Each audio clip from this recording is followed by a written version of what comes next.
Hey there, welcome back to Mr. Rovega Stories. I know a lot of you come here to unwind, to let your mind drift and fall asleep. So before you get too cozy, I'd really love it if you could leave a little comment, just telling me where in the world you're listening from tonight.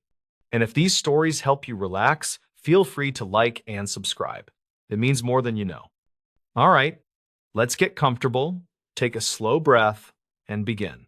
He shouldn't have followed the footprints, but he did.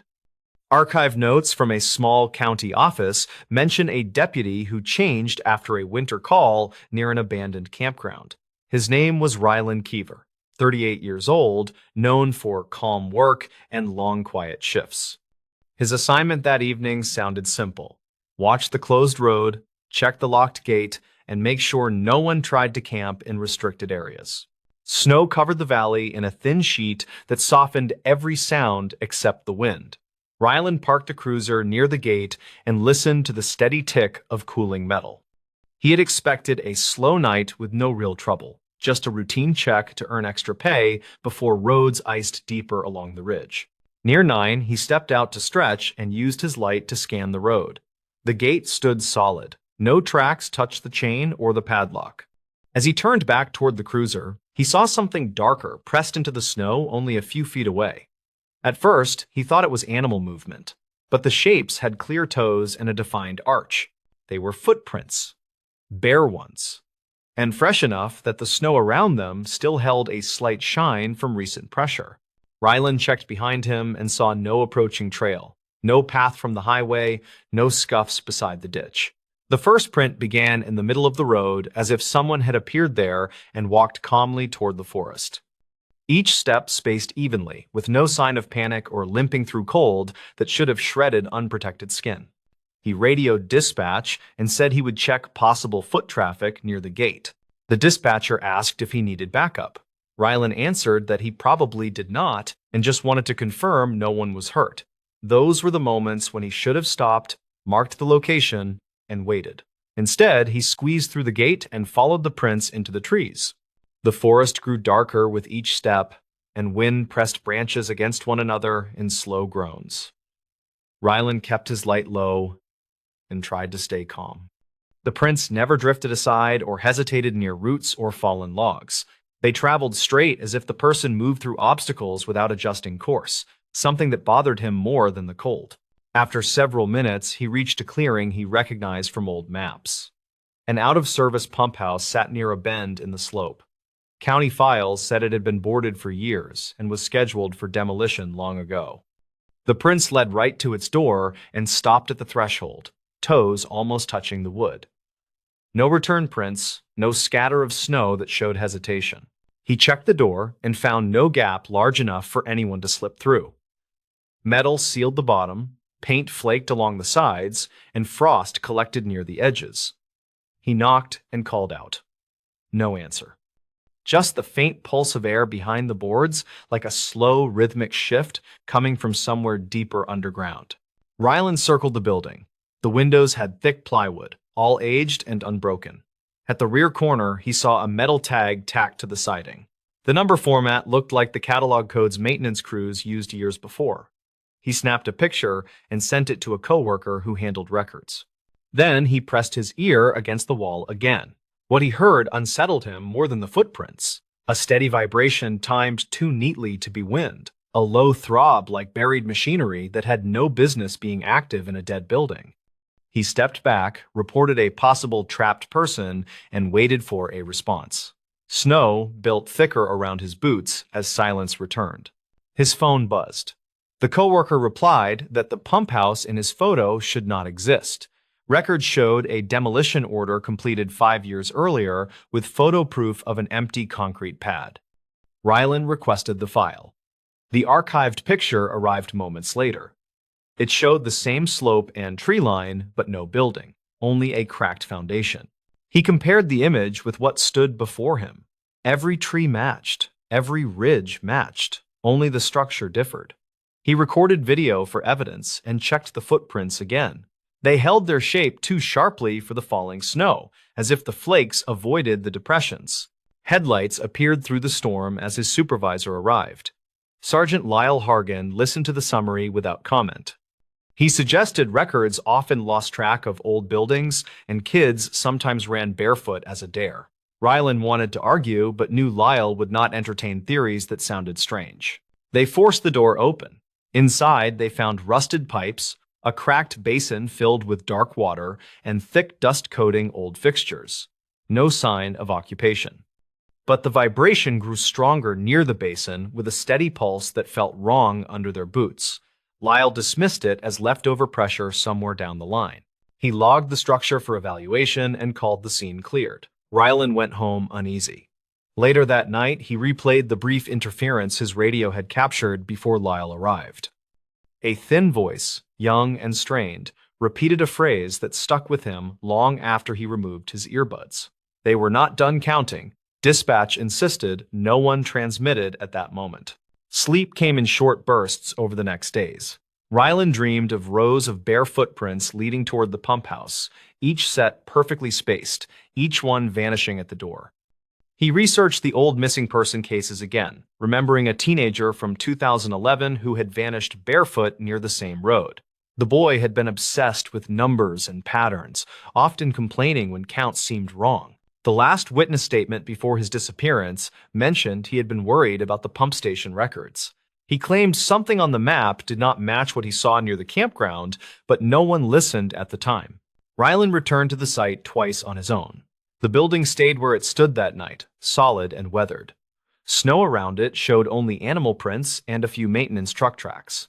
Yet each time he approached the foundation, he felt the same low pulse under the ground. When the county demolition crew finally came with full equipment and verification, fog covered the valley. They reached the clearing and found only the original concrete slab shown in the old photo. No pump house, no boards, no basin, no carved initials, nothing but cracked cement and brittle weeds. Rylan stood at the edge of the pad, confused and shaken. His videos still showed the structure. The radio log still held the voice. The prints he followed still appeared in his gallery. Yet the clearing now matched the demolition picture exactly. He visited one final time near dusk a week later.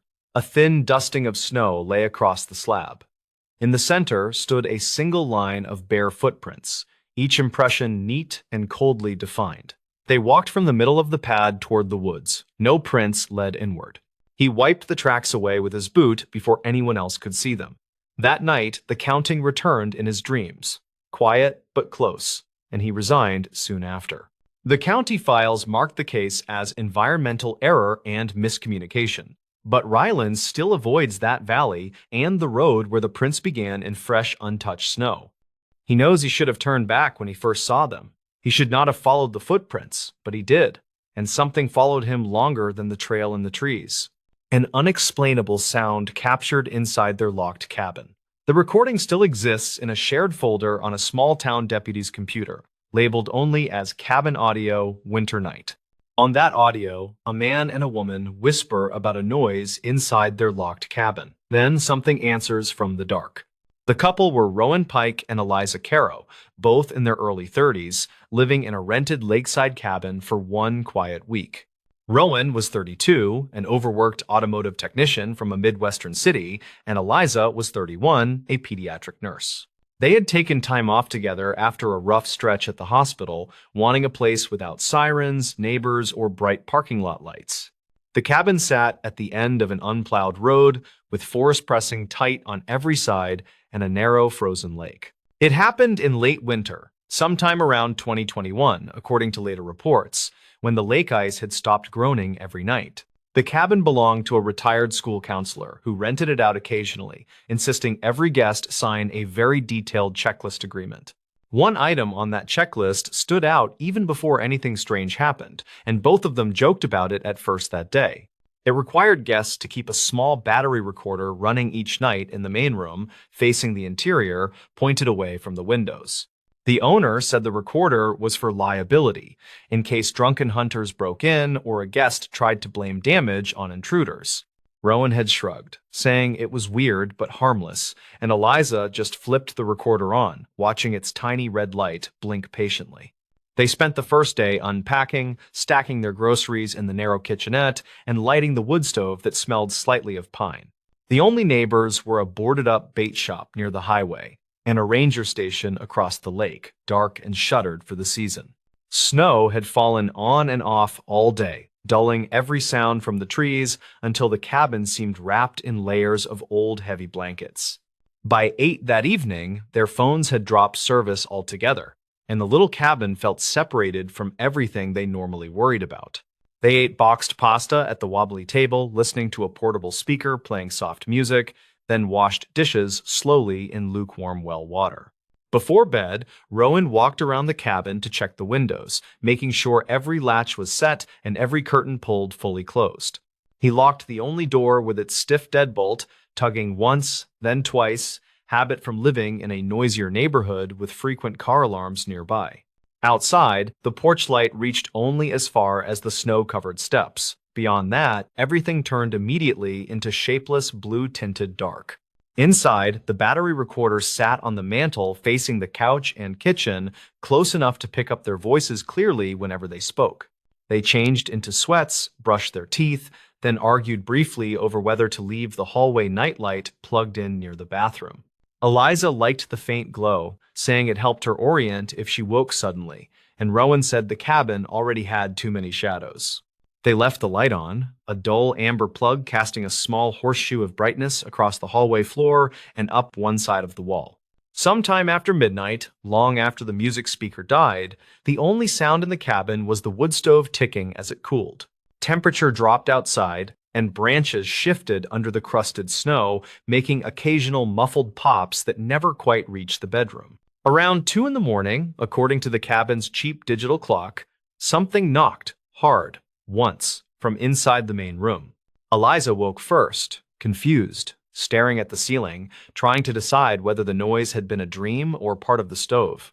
Then it came again, not like a branch, not like settling wood, but like knuckles on hollow drywall. 3 short, deliberate hits. "Rowan, wake up," she whispered, her throat dry, her eyes trying to adjust to the faint amber spill from the hallway nightlight. Rowan listened without moving for a few seconds, the way he did when a strange noise came from the apartment hallway back home. The cabin stayed silent, except for the faint buzz of the old refrigerator and the occasional quiet creak near the baseboards. "Probably the stove," he mumbled. But before he could finish, the knocking came a third time, higher pitched now, sharper, closer. It sounded like it came from the middle of the main room, not near any wall, as if the air itself had been struck with a fist. That detail mattered later, when people tried to match the sound to pipes or wind or the contracting roof and could not.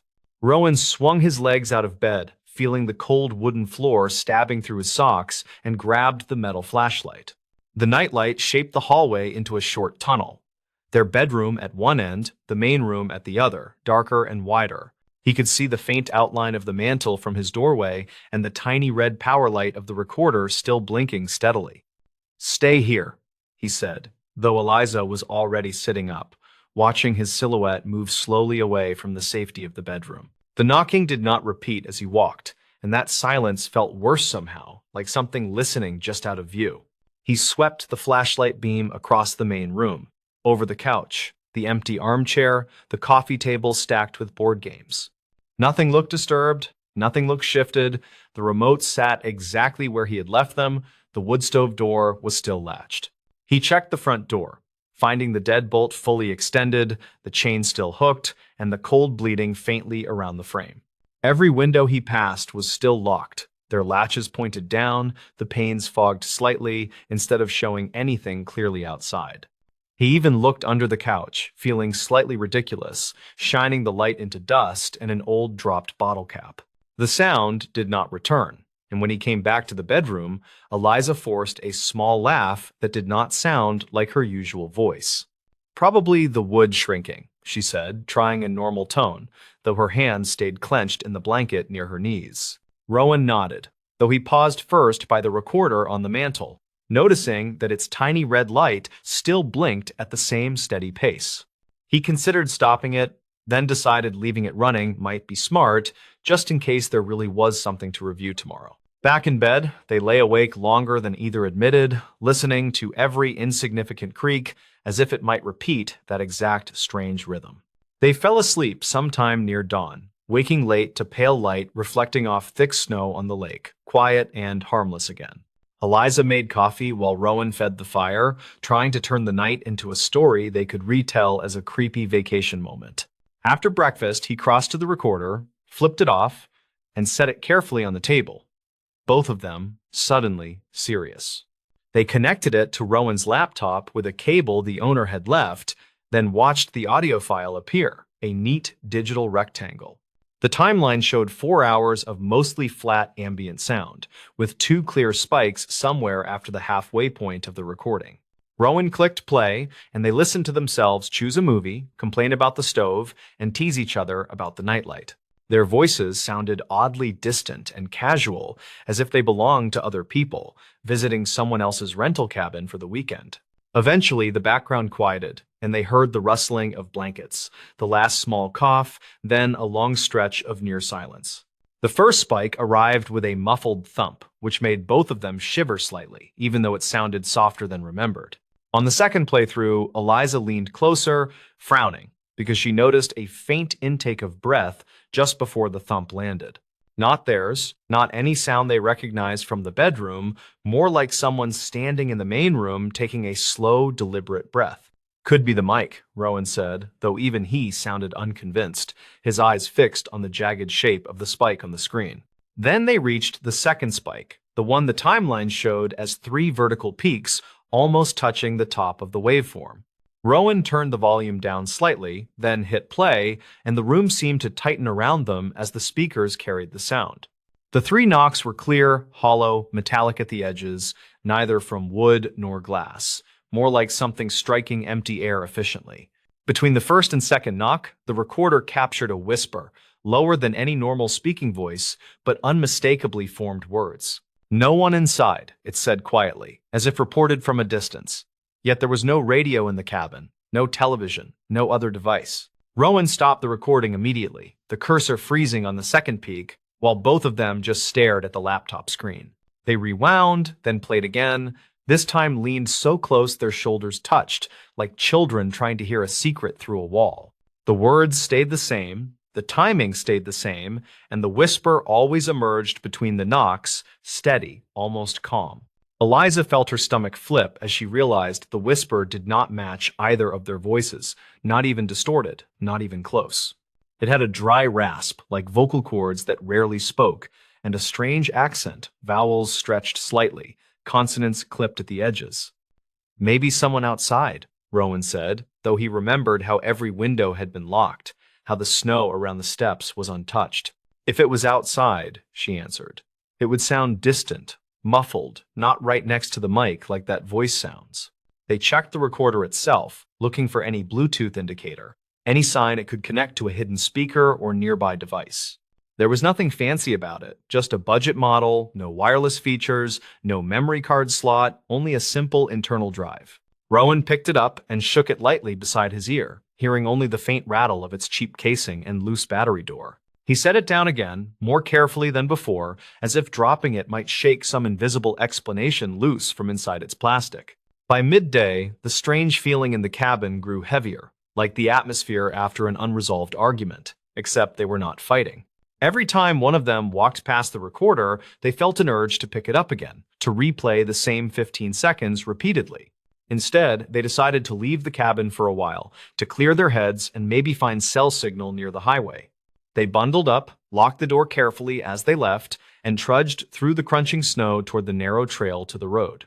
At the small highway turnout, Rowan finally caught a bar of service and called the number on their rental agreement, reaching the owner. Her name was Tamsin, retired, calm, the kind of person who sounded like she had dealt with drama from teenagers for decades before. Rowan explained the knocking, the voice, the locked door, the snow, speaking quickly, almost apologizing for how it all sounded out loud. On the other end, there was a long, quiet pause, broken only by a slight hiss from the weak signal. Then the owner finally spoke. "I need you both to come into town," she said, her tone changing, more measured now, giving instructions the way teachers give instructions. There is a small sheriff substation near the grocery store. I will meet you there. Bring the recorder and the laptop with you. She did not say it was a prank. She did not laugh, and that seriousness unnerved Rowan more than any skepticism would have. They drove the old compact car provided with the cabin package, following her directions until a low brick building appeared near the store. Inside, a deputy with graying hair and a slow manner introduced himself as Deputy Carden, then asked them to describe everything again. He listened without interruption, occasionally glancing at the owner, who had arrived and sat quietly near the doorway, arms folded. When they finished, he motioned for the laptop, then put on a pair of headphones from his desk, bracing his elbows on a stack of reports. He listened to the recording twice, his face tightening slightly at the second set of knocks, his eyes shifting briefly toward the owner. Finally, he slid the headphones off and asked a few practical questions about their evening. Drinks consumed, pills taken, any arguments. They answered honestly, and none of it seemed to explain why a stranger's whisper had appeared between two impossible indoor knocks. Then the owner cleared her throat, looking not at them but at the deputy, as if signaling it was time to say something rehearsed. "Tell them about the other one," she said quietly, and the way she said other made the hair on Eliza's arms rise under her coat. Carden exhaled slowly, then opened a folder on his desk, pulling out a printed call log summary from several winters earlier. He explained that in late winter of either 2015 or 2016, records disagreed slightly.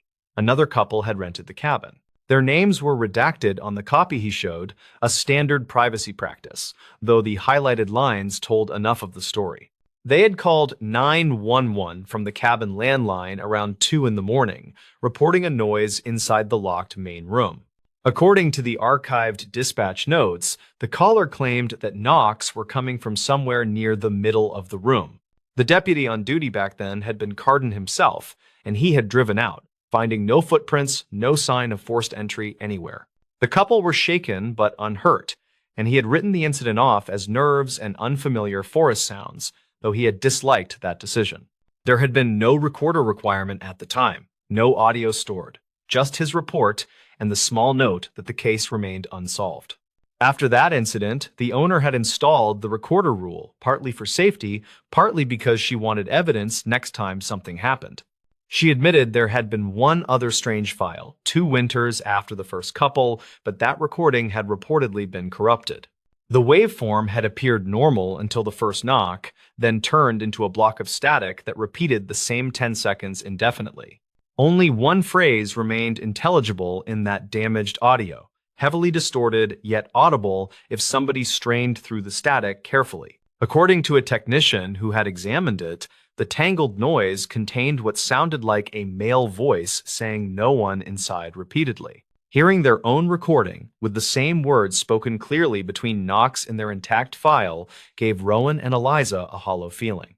They asked whether the previous couples had been harmed later, maybe in accidents, anything that might connect the cabin to something worse. Carden flipped through his notes, then shook his head, saying there were no reports linking them to crimes or deaths after their stays.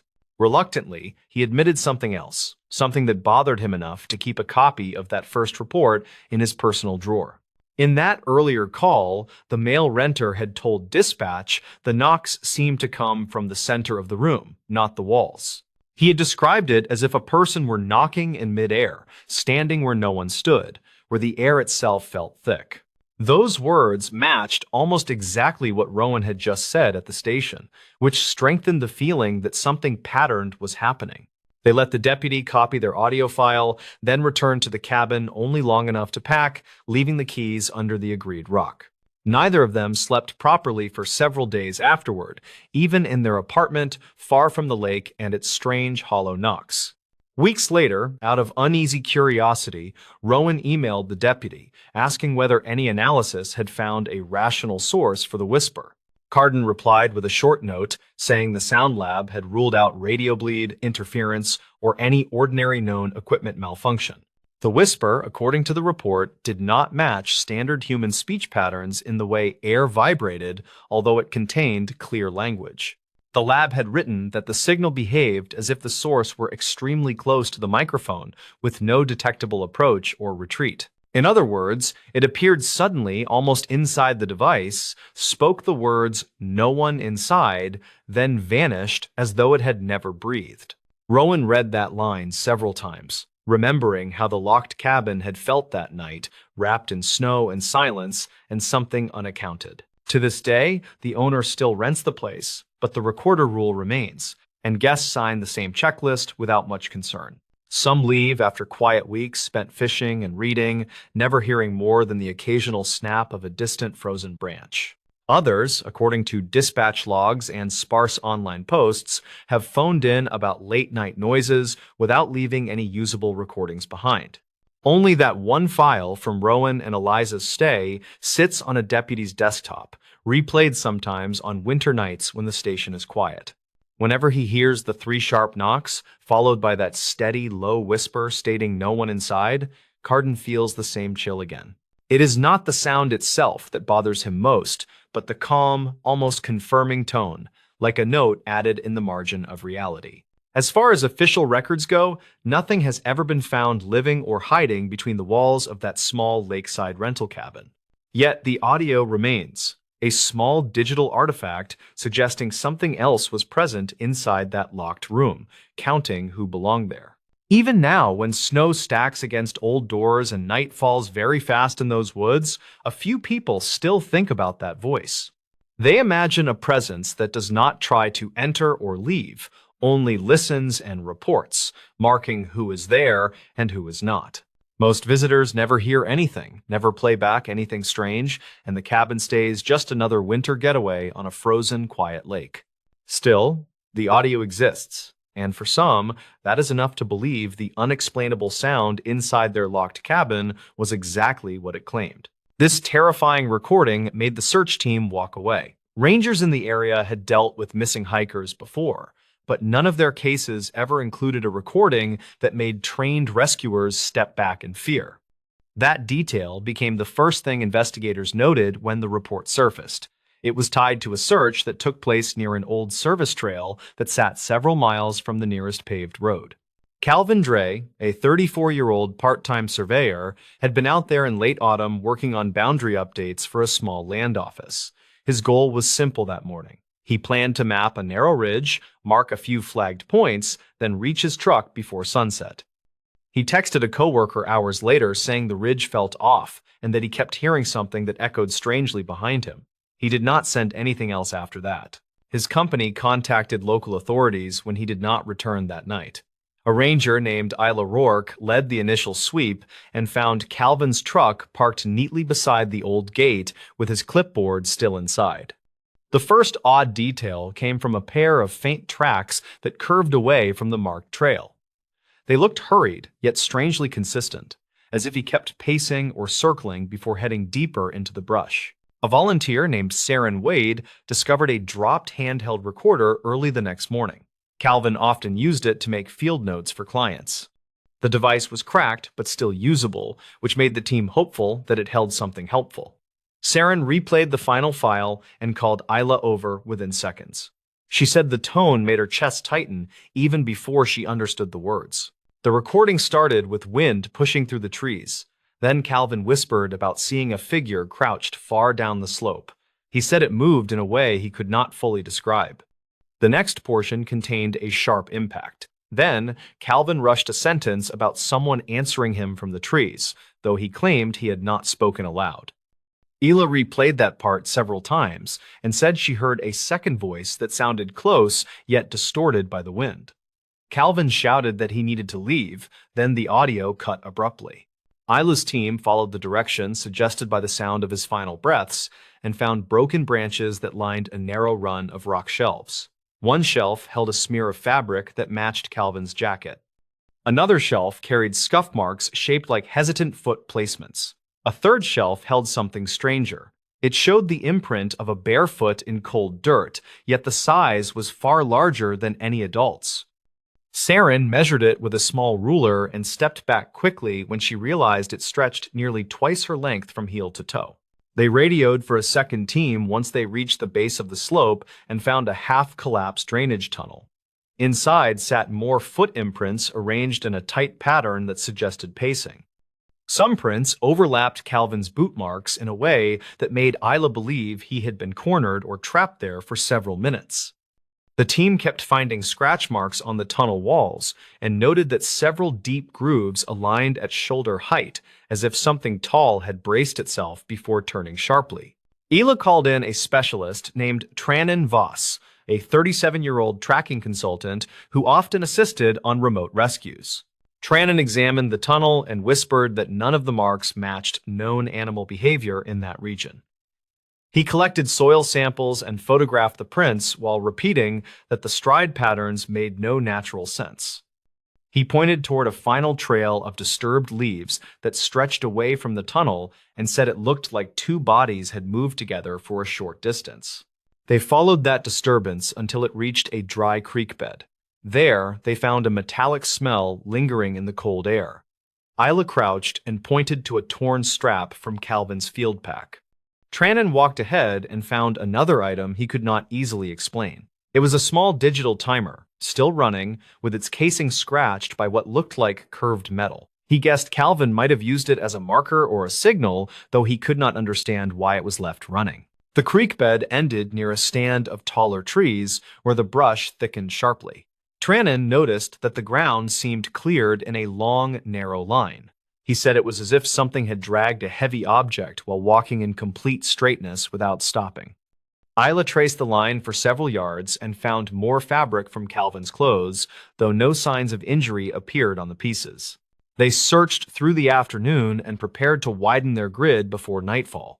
Right as daylight thinned, Saren found a second audio device wedged under a fallen branch. It was not part of Calvin's usual gear.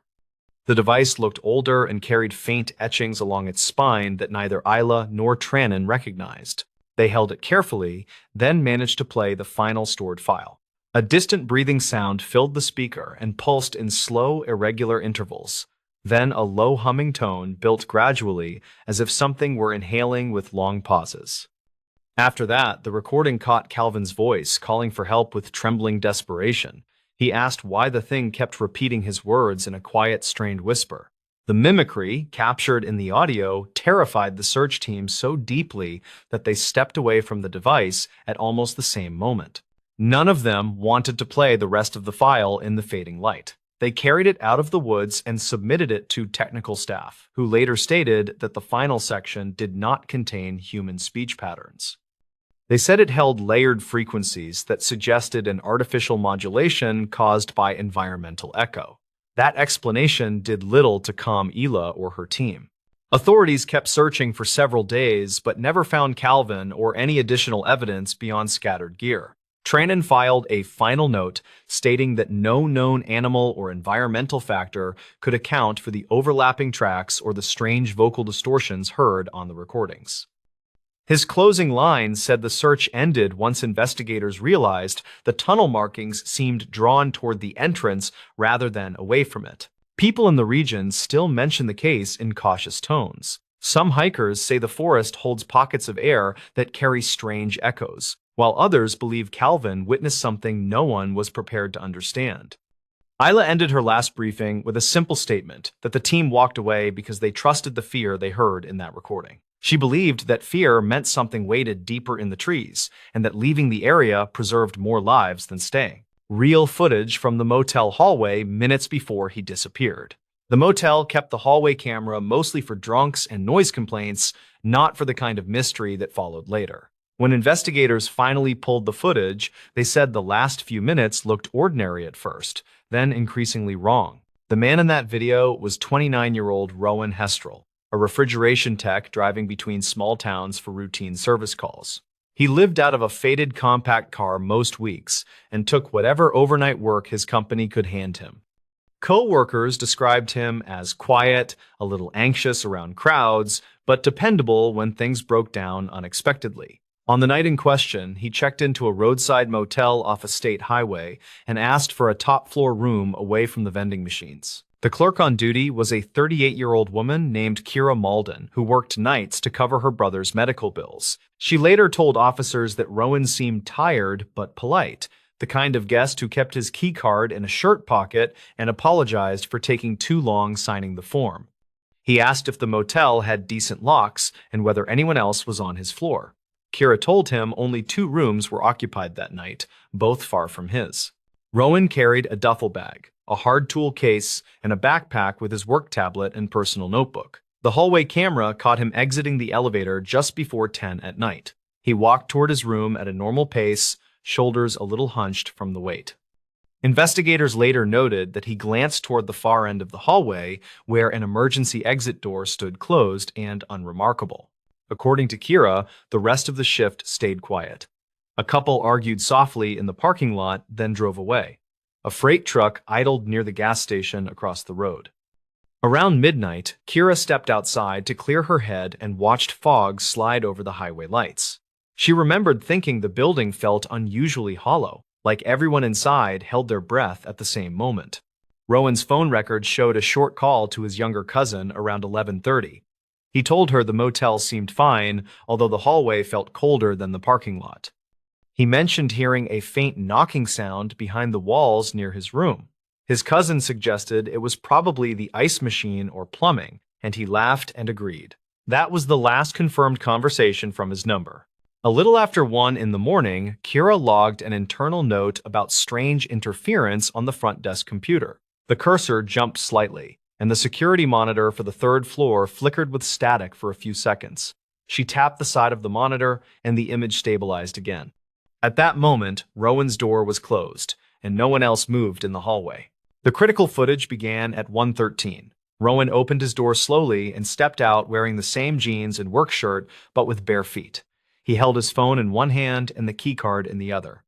The camera caught him pausing, head tilted as if listening to something out of frame.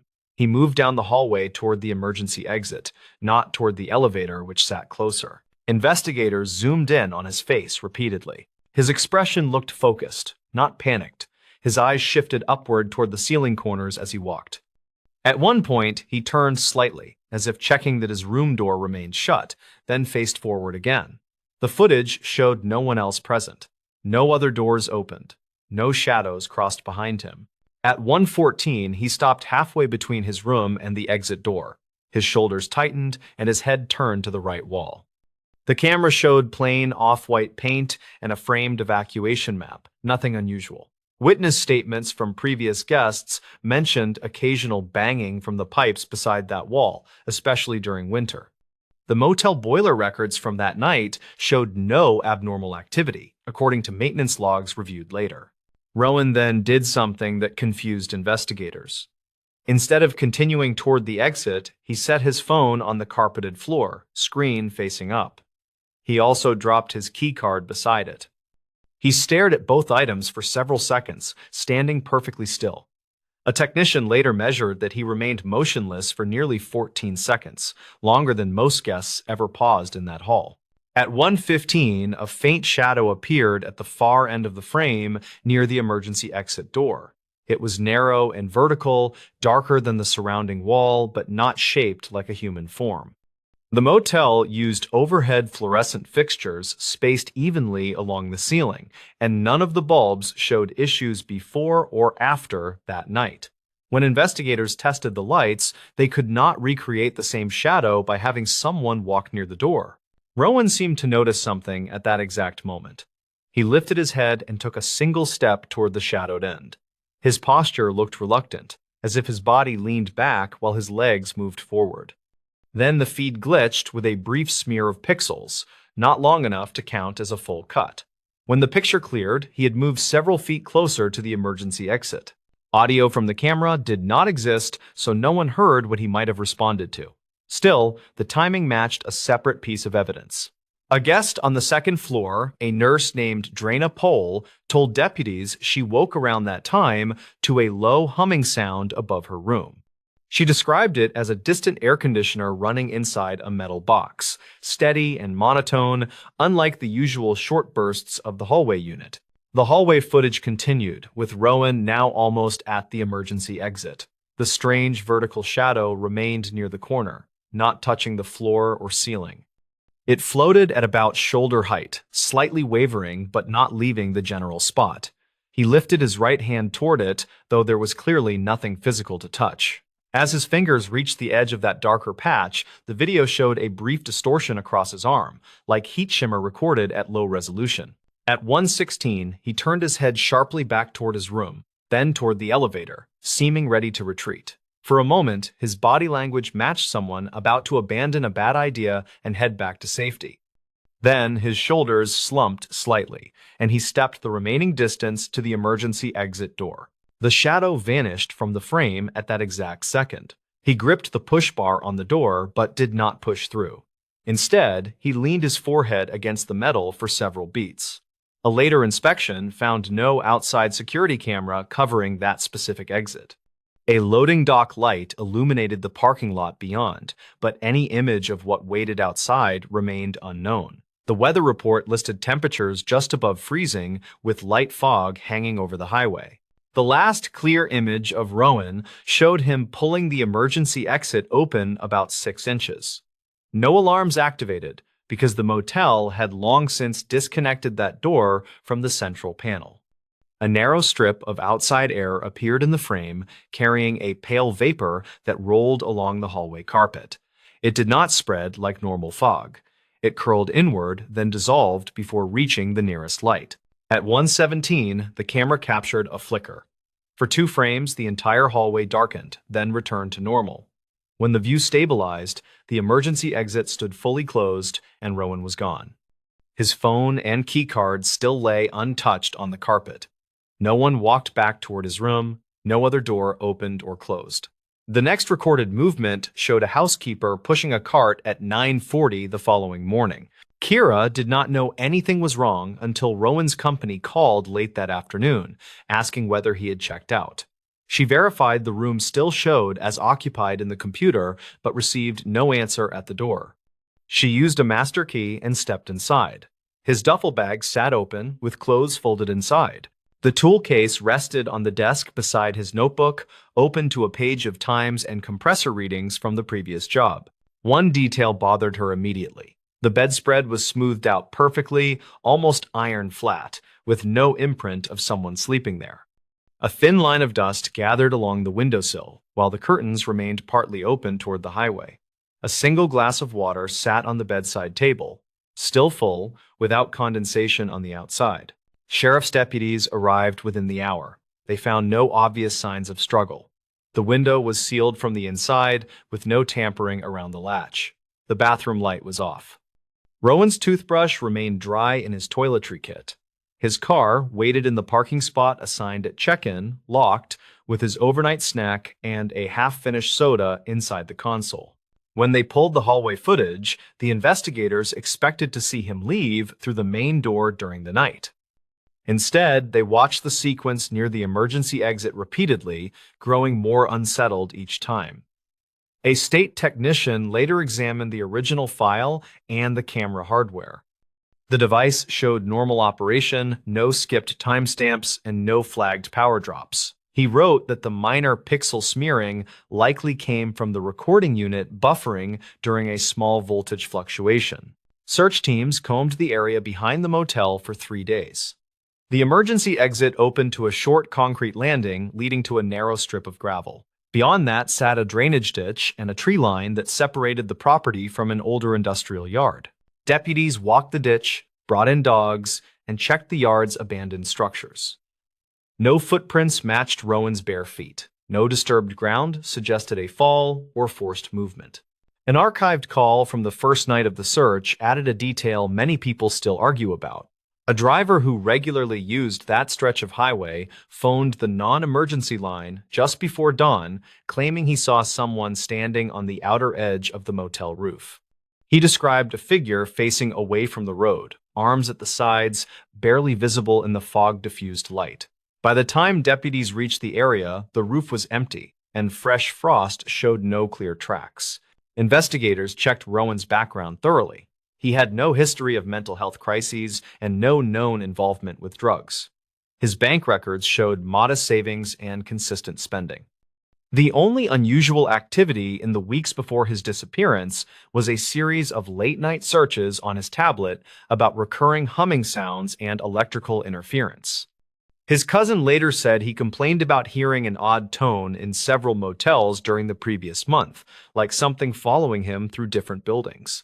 The motel retired the hallway camera a year later when a larger chain purchased the property and updated the system. Before that upgrade, copies of the critical footage circulated quietly among local deputies and a few technicians. Most agreed that Rowan walked out of frame under his own control, not dragged or chased.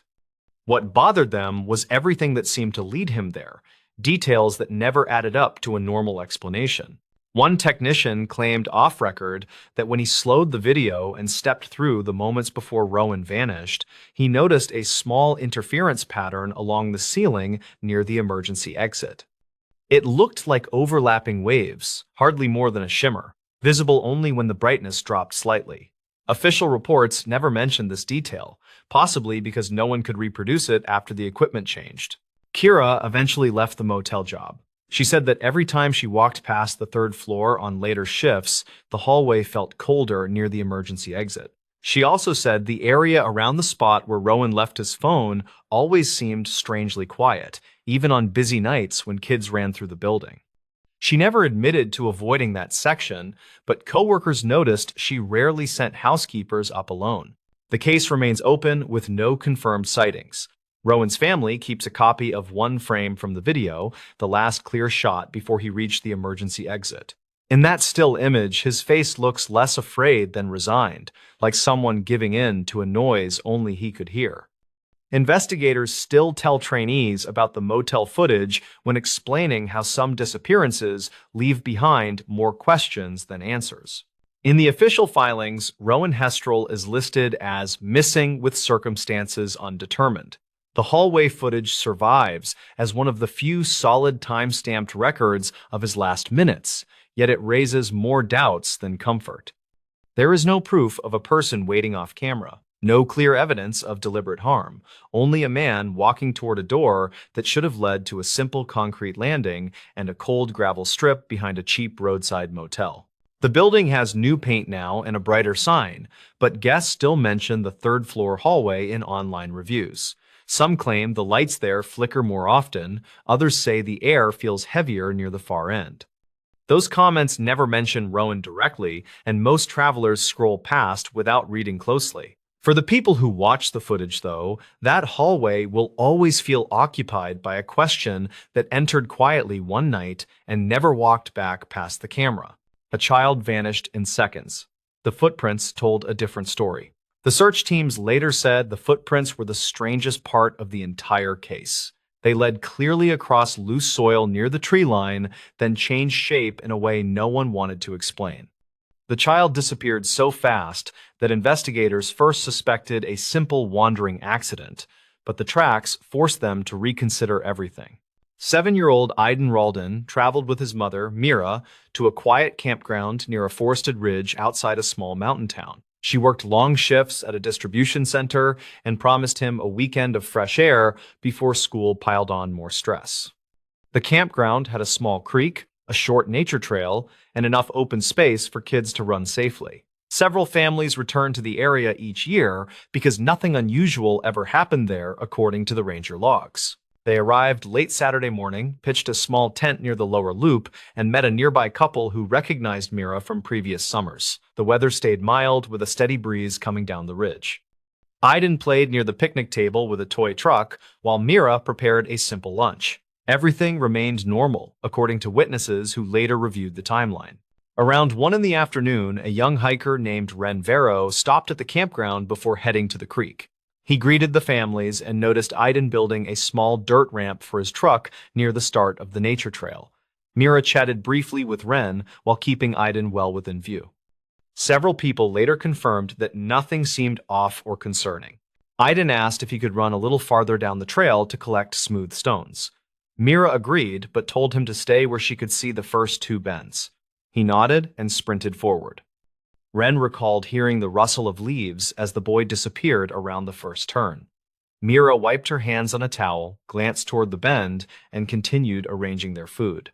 Less than a minute passed before she called his name. No answer came back.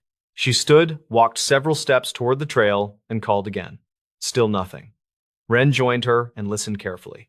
Both heard only wind moving through the upper branches, without the usual chatter of birds that normally perched in that area. They reached the first bend and found the boy's toy truck resting upright on the soil. Small footprints led away from the truck toward the next curve in the path. Mira knelt and shouted again. Ren sprinted forward to check the next section. He expected to find Aiden crouched near the creek or hiding behind a stump. Instead, he saw a short stretch of fresh footprints that suddenly ended halfway between two old cedar trunks. Searchers later examined those prints carefully. Each one before the cedar trunks matched Aiden's shoes perfectly. The spacing and depth indicated a normal running stride. What confused everyone was the last part. The final two impressions grew slightly deeper than the previous ones, as if he pushed off hard.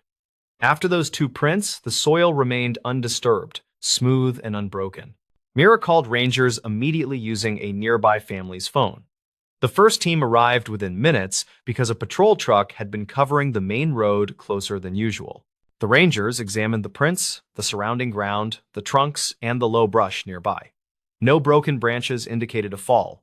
No drag marks suggested an animal. The soil stayed soft enough to record the smallest movements, yet nothing else appeared. The search expanded quickly. Volunteers spread across the lower loop while dogs ran the perimeter. The dogs followed Aiden's scent to the cedar trunks, then stopped completely. One dog circled several times, then sat down, confused. The handler said the dog acted as if the scent rose upward or simply vanished into open air. That detail forced the team to slow their assumptions and treat the area like a potential anomaly. Ranger Helene Varick, who led many missing child operations, studied the ground again. She noticed something subtle.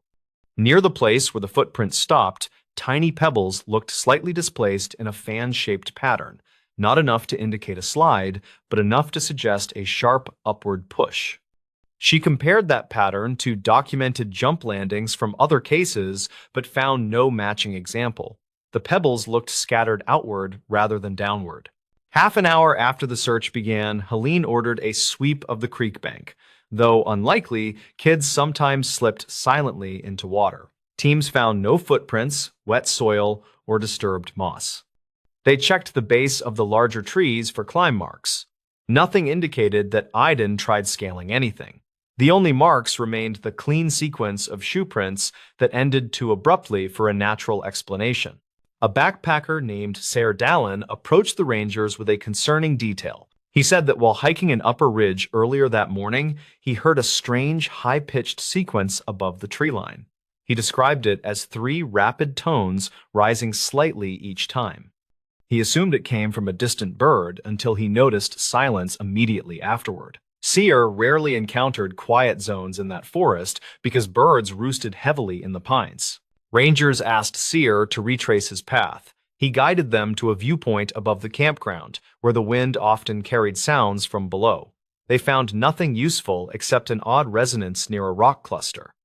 When Helene tapped one stone lightly with her boot, it produced a faint metallic ring instead of a typical hollow thud. She struck it again and heard only normal stone impact. The ranger noted the anomaly, but could not link it directly to Aiden's disappearance. As afternoon shifted to evening, the search area widened. Rangers radioed updates and organized people into grids. The families at the campground helped where they could. Mira remained near the cedar trunks, whispering her son's name, refusing to leave the prints behind. She studied the soil repeatedly, trying to make sense of the clean ending. Ren stayed with her and offered quiet support, though he found no words that matched the moment. During the second day, investigators flagged a secondary trail about 50 yards uphill where faint impressions appeared between patches of moss. At first, they hoped these impressions belonged to Aiden, but the spacing and shape did not match his known shoe size. These prints looked longer and narrower, with a slight inward tilt at the toe. A biologist later said the impressions did not align with deer, bear, or any known wildlife in the region. Another team discovered an odd patch of bark shavings near a leaning pine tree. The shavings formed a semicircle at the base, as if something pressed against the trunk and scraped downward lightly. Above that semicircle, the bark showed faint vertical streaks, not consistent with claws or boots. Helene measured the streaks and concluded they were too parallel and evenly spaced to be natural. She documented the finding, but could not tie it to the disappearance directly. Late on the second day, a piece of new information arrived from a retired ranger named Tavin Krusk, who recognized the ridge's description. He said that around 20 years earlier, survey workers reported odd echoes near that same bend in the trail, describing them as hollow tones that shifted pitch when people walked past certain stones. Those notes survived in an old binder stored at the ranger station, but were never added to the digital logs. Rangers reviewed the binder that evening. One page described a brief search for a missing hiker in that same general zone. That hiker returned on his own after several hours and refused to explain where he went. He only said the air felt heavy and he lost track of direction near a pair of cedar trunks. When pressed, he repeated that he thought something whispered from inside the branches, though no one else heard it. Armed with the older notes, the team focused again on the two cedar trunks. They brought in thermal imaging and checked every cavity. The cameras registered nothing unusual except a brief cold line between the trunks that faded quickly. A technician said the drop might come from wind funneling through a narrow gap, though that gap did not appear visible from any angle. The third morning ended the search effort. A volunteer found a single fresh footprint on a patch of soil near the far edge of the campground. The print looked exactly like Aiden's shoe, except for one detail. The heel impression seemed deeper than anything a child of his size should create. It was as if something heavier pressed the shoe shape downward. The print stood alone without any others nearby. Helene studied the odd footprint and recognized the pattern from the first set of tracks. She compared soil density and angle. The new print pressed deeper and cleaner, suggesting downward pressure without forward movement. She documented it carefully, then ordered the grid search to stop. She never gave an official explanation, but told the staff they could not risk pushing the volunteers farther into areas with unstable signals and unexplained footprints. The case closed with undetermined cause and insufficient evidence. Mira stayed near the campground for several days. She visited the cedar trunks each morning and sat silently beside the place where the soil remained smooth. The campground reopened weeks later, though. Visitors occasionally mentioned that the air near the first bend felt unnaturally still. Some claimed they heard faint upward tones during late afternoons, though none recorded them. Rangers do not place signage near that part of the trail anymore. They simply advise families to stay within view of the main clearing. Those who worked the search still remember Mira's quiet calls, the clean ending of the footprints, and the odd pebble pattern that suggested a force moving upward rather than forward. The forest remains calm today, sunlit and peaceful, with families hiking along the same path. Yet the ending point of the footprints stays burned into the memories of everyone who saw them. A child vanished in seconds, but the ground beneath him told a story no one felt ready to understand. Real footage from the forest that detectives refused to release. The case became known for one disturbing detail because a single piece of footage recovered from the woods was reportedly so unsettling that detectives refused to release it. That choice fueled rumors and made the disappearance at the center of the case far harder to explain. The day started like a normal field job for Nalan Keats, a 35-year-old wildlife technician who handled remote camera surveys for a small conservation agency. He drove to a dense stretch of protected land that locals avoided due to long-standing stories about strange echoes and uneasy silence. His simple plan was to replace batteries in several trail cameras, then record habitat notes before a rainstorm moved in. Nalan checked in by radio shortly before noon and mentioned that one camera appeared repositioned without any signs of animals causing the shift. He said it now faced a thicket that did not hold much traffic. His supervisor asked for photos so they could compare angles later. That was the last clear message anyone received from him.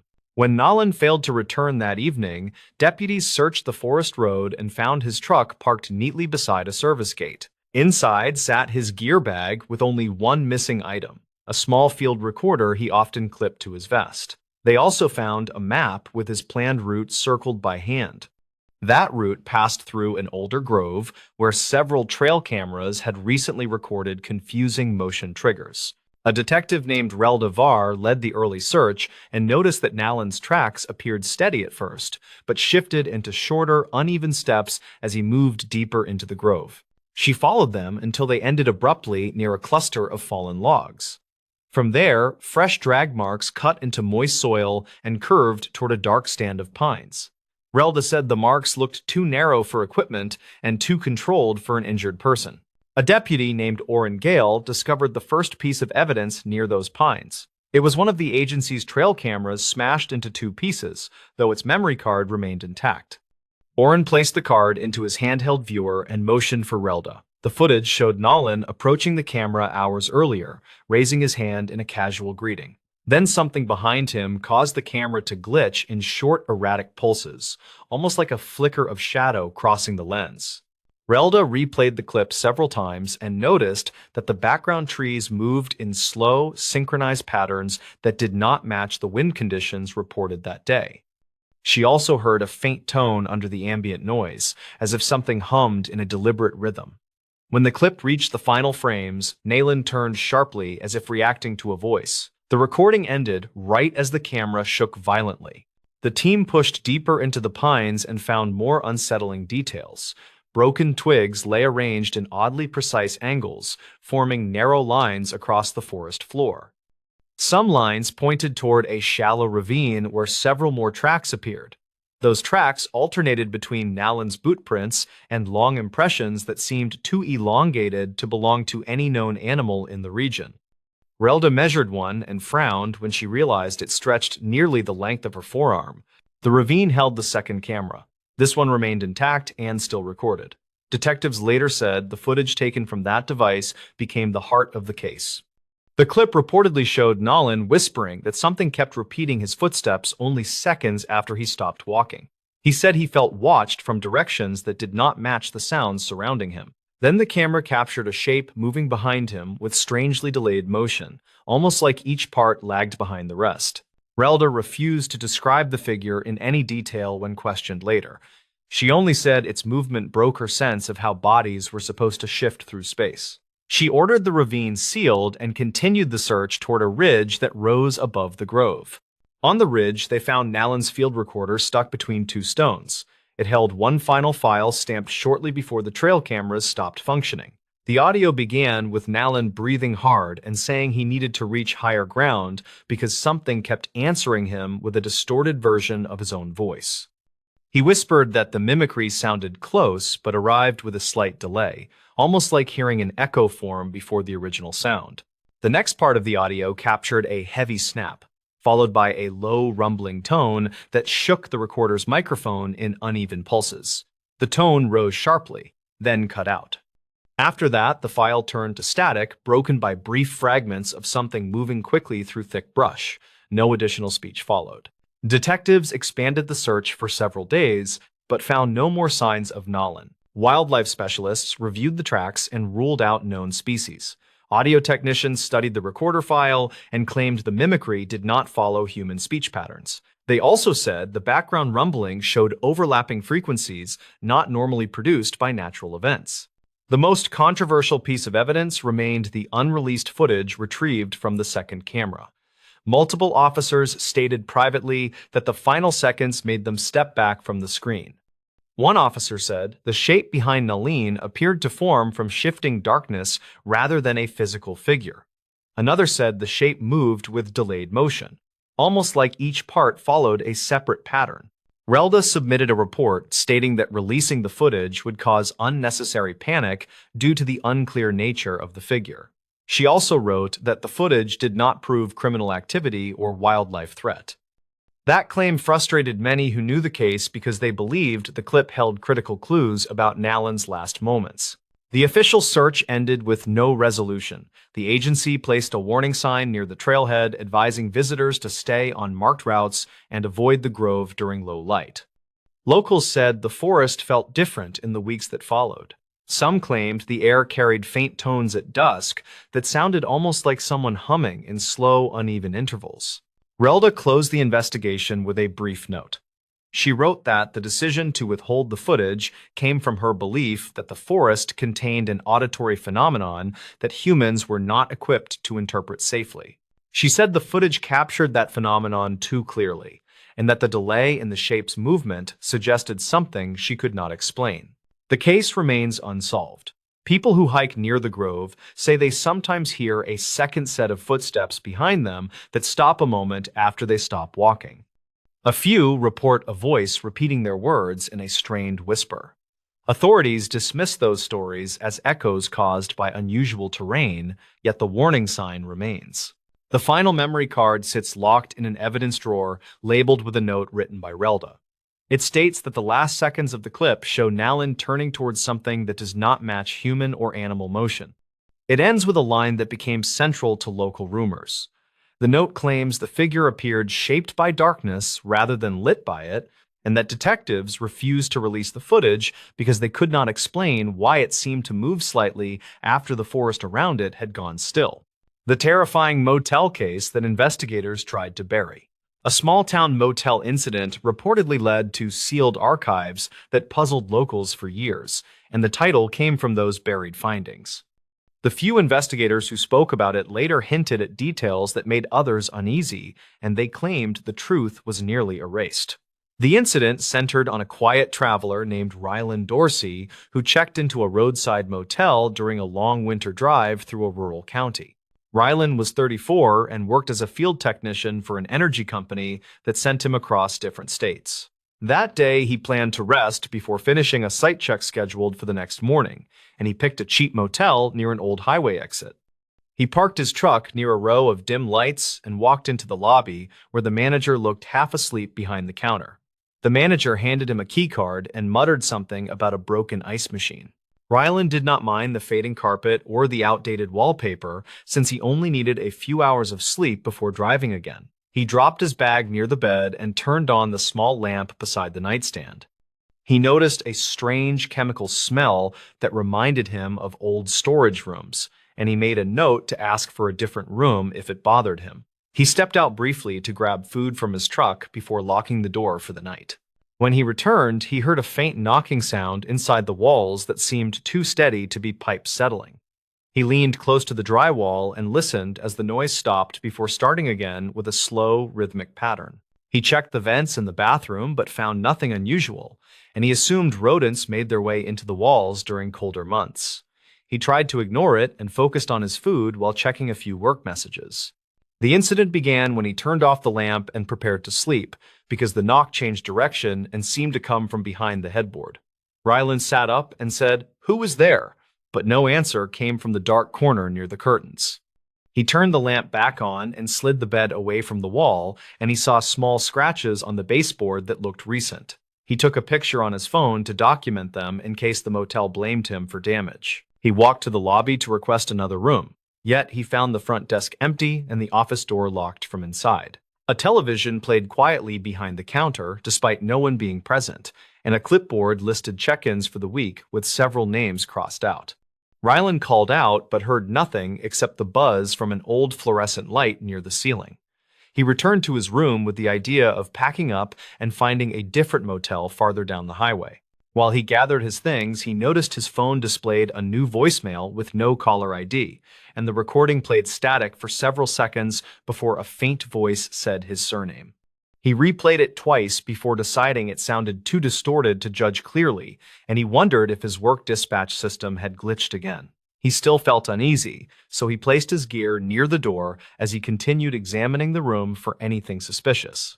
The complication deepened when he spotted an envelope under the bed that looked recently placed, and the front read Room 7 in shaky handwriting. Inside was a small photograph of the same room taken from a low angle near the bathroom doorway, and the printed timestamp showed early morning hours of an unspecified date. Rylan flipped the photo to check for notes yet found only faint smudges near the edges that looked like fingerprints. He felt a wave of pressure in his chest as he realized someone had taken the picture without permission.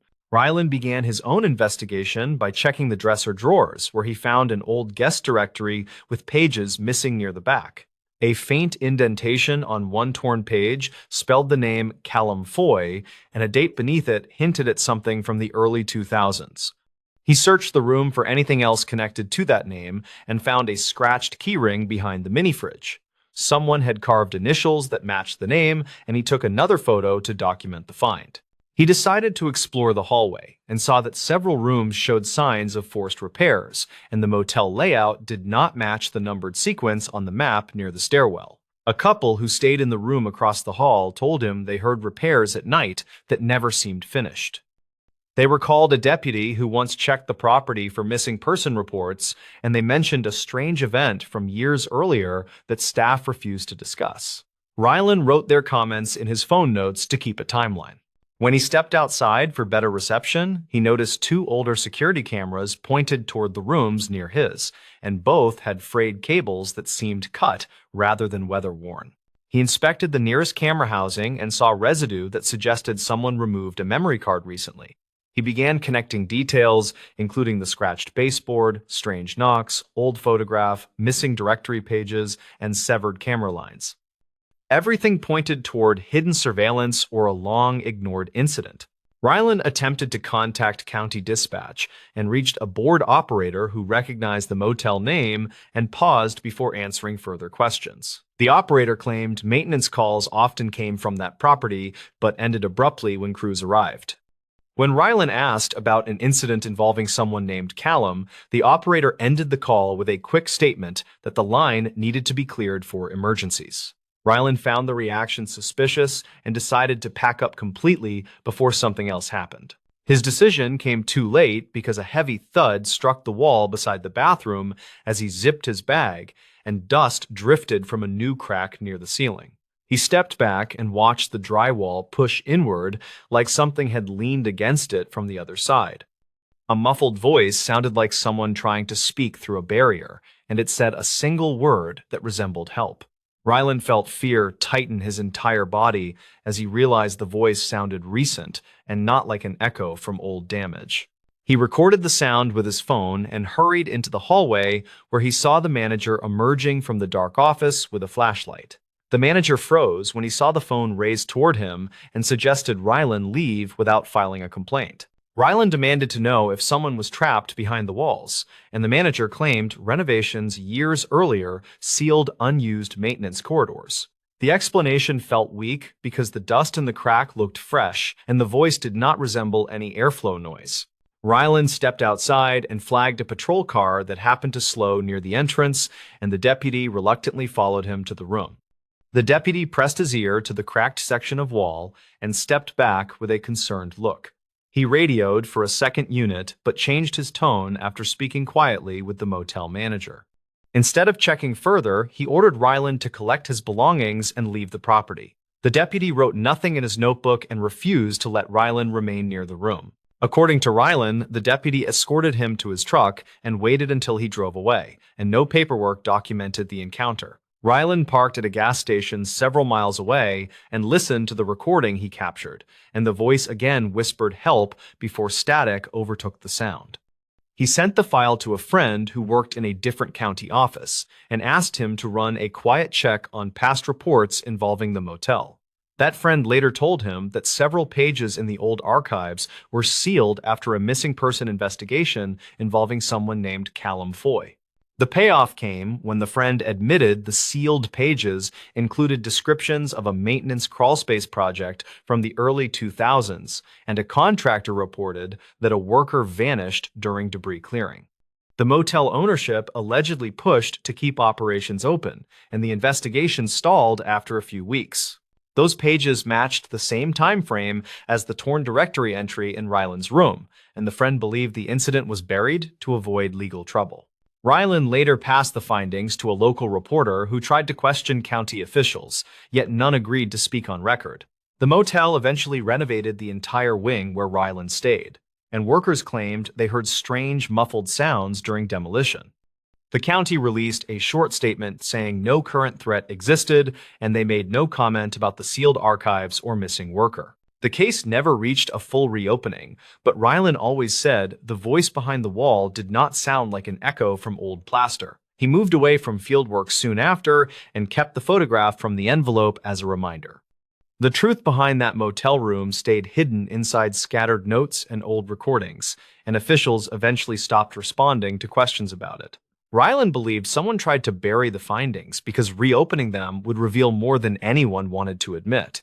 The ranger who heard a voice calling from two directions at once.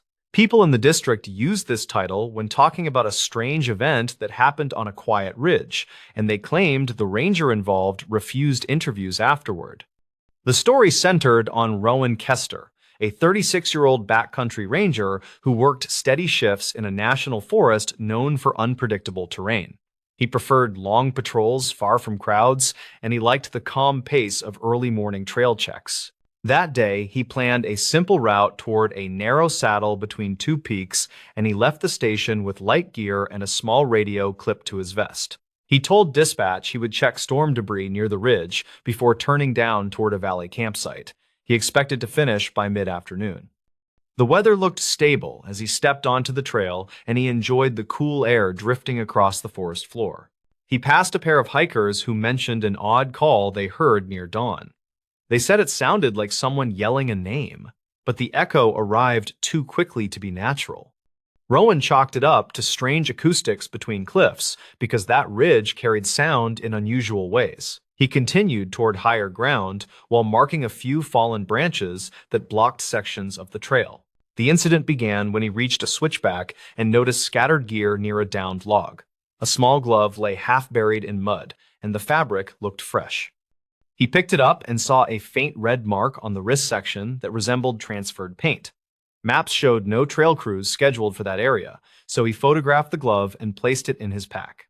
A faint cry echoed across the ridge, and he froze to listen.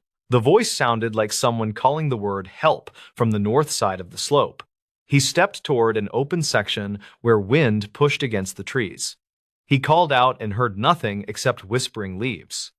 He moved several yards along the ridge and heard the same cry again. This time it came from the south side, and the tone matched the earlier call exactly. Rowan felt a cold sensation creep through his chest. He tried his radio and said, "Station, I might have a hiker in distress near the saddle," but the reply came through as broken static. He walked toward the south side and saw disturbed soil near a cluster of ferns. Tracks curved sharply toward the tree line. The impressions looked narrow and deep, as if made by someone moving quickly with uneven footing. He knelt to inspect them and saw a second set layered on top, which suggested repeated passing. The complication grew when he followed the prints into a clearing shaped like a shallow bowl. The air felt unusually still. A piece of torn fabric fluttered on a low branch. It matched the same material used in lightweight jackets sold at the visitor center. Rowan took another photo and circled the clearing.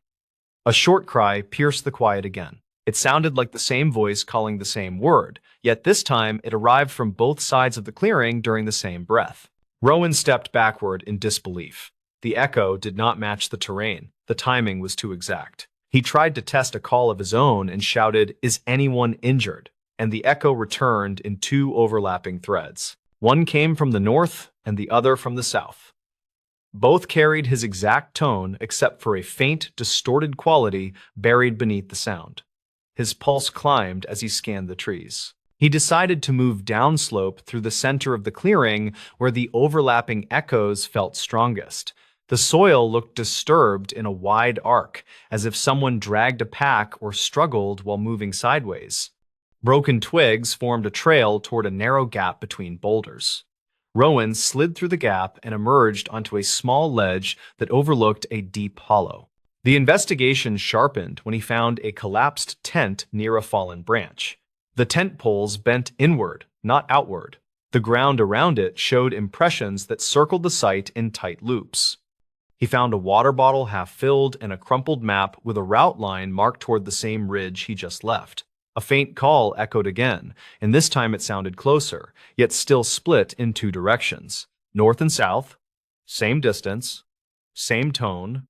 Rowan's instincts urged caution as he moved around the tent. A small notebook lay under a clipped strap. Inside, he saw a few pages of handwritten notes. One entry read, "Heard someone calling my name from the ridge." Another entry read, "Voice sounded like me." He closed the notebook and surveyed the hollow. The trees looked too still for mid-afternoon wind, and he sensed pressure building against his ears. He turned toward the boulders and called, "If you can hear me, call back." And once again, the replies came from two places at once. The effect felt unnatural because both replies reached him with identical timing. No terrain shape could cause that without warping distance. Rowan raised his radio and said, "Station, I need a second team at my location." But the static thickened until the signal died completely. He climbed toward the northern slope where the ground softened under his boots. As he reached a rise, he heard the voice again. It called his name with a strained pitch. From the south, he heard the same call. Perfectly matched. He shouted, "Where are you?" And the echoes collided in a strange, overlapping rhythm. He felt his throat tighten. Rowan walked to the ridge saddle and saw two separate lines of prints forming a mirrored pattern. One line moved east, the other moved west. Both sets looked identical in spacing and depth. They matched each other so closely that he wondered if the same person walked both paths minutes apart. He checked the soil and saw no difference in age. Both sets looked equally fresh. The twist arrived when Rowan replayed his radio recording using the small backup device clipped to his pack. The device carried short auto logs for weak signal areas. His earlier call played normally for several seconds before a second voice layered underneath repeated his exact words in a strained imitation. The second voice sounded a few tones lower and paused between syllables in a broken rhythm. It repeated the word "injured" with an uneven trailing sound. Rowan felt panic climb through his spine as he realized the second voice never came from his radio speaker during the original call. It only appeared on the recorded file. That meant the voice existed near the microphone rather than along the signal. He turned sharply toward the east slope and saw a shadow move between narrow trees. He tried to focus on it, but the shape vanished before he blinked. He moved quickly toward the main trail in hopes of regaining radio contact. As he descended, he heard the voice again calling his name. It came from the north slope. Then the same voice came from the south slope. Both with identical distance, both with identical pitch. His steps grew faster while the overlapping calls grew louder. They seemed to track his movement, matching each shift in direction. Rowan broke through the final section of brush and reached a point where his radio snapped back to life. Dispatch answered instantly. He said, "I have dual direction calls near the saddle," and dispatch told him to meet units near the main junction. As he hurried downhill, he heard one final overlapping call from above, and the sound bent strangely before fading. Units reached him 10 minutes later and led him to the station where technicians reviewed the recording. They heard both voices clearly. His original voice in normal pitch. The second layered voice, repeating his words with strained, uneven inflection, it matched the timing exactly, which ruled out echo distortion. No one offered an explanation. The button settled in the following week when the district closed the saddle route for assessment and issued temporary warnings about sound anomalies. They told visitors to avoid calling into the ridge because echoes might confuse direction. Staff never shared the full details publicly. Rowan requested a transfer away from the high ridge and refused further interviews. People who knew the story said he still wakes at night when wind passes through narrow halls. They claim he hears two overlapping voices calling his name from both ends of the dark. The unexplainable trail cam footage found after the hikers vanished. A set of trail cam photos linked to a missing hiker's case became the most debated evidence in a quiet mountain region. Rangers said the images did not match typical wildlife behavior reported in that part of the country. Locals claimed the ridge where the shots were taken was known for strange echoes and sudden temperature drops during late autumn. Arlen Cade was a 34-year-old field technician who repaired communication towers across rural areas. He spent most weekends hiking remote trails to scout new climbs and escape his long days on the road. On a mild morning in early November, he met two acquaintances named Risa DeVell and Bram Teller at the trailhead of a state-managed forest known mostly to hunters and survey teams. They planned a simple overnight loop across an older fire road that connected to a ridge rarely shown on public maps. Arlen hoped to photograph a line of abandoned towers listed in an archived maintenance report from 2009. They expected an easy first day with steady weather and clear visibility. The ridge path had enough markers to keep their route predictable. Arlen carried a compact emergency beacon in case their phones lost service. Risa packed extra water and a lightweight stove. Bram hauled a basic first aid kit and a set of climbing gloves he swore brought luck during rough trips. The group entered the woods just before noon, while another hiker returning from a morning run waved and mentioned hearing distant metallic clanking near the upper switchbacks. They laughed it off and kept moving. Shortly after reaching the halfway point, Arlen noticed a thin mist drifting across the trail from the low side of the slope. It moved against the breeze and held a strange blue tint when hit by sunlight. Risa pointed out that the air smelled faintly like ozone during thunderstorms, even though the sky was perfectly clear. Bram suggested it might come from an unseen creek running below the trail. They shrugged and continued, despite feeling slightly uneasy. Late that afternoon, the group reached the old fire road and decided to set camp near a fallen tower foundation described in Arlen's documents. He located a cracked concrete pad with rusted bolts still rising from the surface. Nearby, he saw a small metal bracket nailed to a cedar trunk. It looked like part of a retired monitoring setup. He guessed a ranger might have used it for weather sensors during the early 2000s. Risa snapped a picture while Bram inspected the ground for a location to pitch the tent. As evening settled, they cooked a quick meal, then heard a sudden crack echo across the ridge. Arlen grabbed a flashlight and scanned the tree line. The beam landed on a narrow shape standing at an angle behind two clustered pines. The shape lowered as if reacting to the light, then vanished with a quiet whipping sound. Bram joked it might be a deer startled by the sudden brightness. Risa frowned because the shape seemed too thin and tall. They agreed not to chase it and stayed close to camp. They turned in around 10 and slept lightly under the steady wind. By morning, the camp looked undisturbed except for faint drag marks near the edge of the concrete pad. Arlen thought they could be from shifting gear, but Risa insisted none of them walked that path overnight. Bram shrugged and said it probably did not matter. They packed their supplies and prepared to continue toward the ridge crest. A distant rumble rolled through the valley, though the forecast predicted clear skies. They checked the beacon, which still showed adequate battery. The group stepped onto the fire road and began the last climb. When Arlen's sister reported them overdue 2 days later, rangers launched a search. Their car remained at the trailhead untouched, and weather conditions stayed stable during the entire period. Search teams found no immediate signs of distress along the marked path. Rangers expected to locate footprints or scattered gear, but found nothing except a stove lid near the fallen tower site.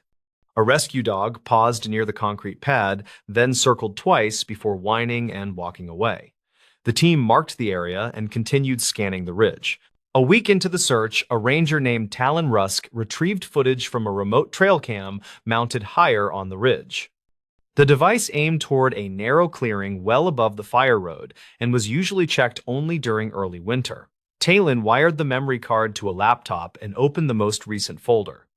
He expected images of deer or stray hikers. Instead, he found a sequence shot during the night. Arlen's group camped near the fallen foundation. The first image showed 3 figures standing near the clearing. Their outlines matched Arlen's reported group, though the height ratios seemed slightly off. One figure stood too far forward with its shoulders tilted at an unnatural angle.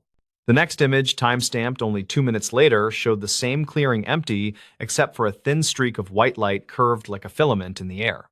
Talon studied the pixels and thought it resembled a reflection, but could not identify any obvious source. Another image captured a tall shape at the far edge of the frame. It appeared narrower than a human and stood completely still. When magnified, the pixels formed a faint grid pattern across the torso as if the shape reflected a distant structure. Talon checked the device's lens for smudges, yet found nothing. He printed the images for the main team and hiked down to the command tent. Investigators compared the silhouettes in the first photo with earlier pictures from Arlen's phone collected from his home computer. 2 shapes resembled Arlen and Bram, but the third looked different from Risa's known height and posture. Her family insisted she never wore long reflective strips on her jacket, yet the figure in the frame had bright bands across both wrists. The team noted that none of them packed reflective gear during their departure based on their own packing lists. The next step involved analyzing the white filament captured in the second image. A technician believed the streak indicated a rapid light movement from ground level to midframe. He suggested it might be a firefly caught during a long exposure.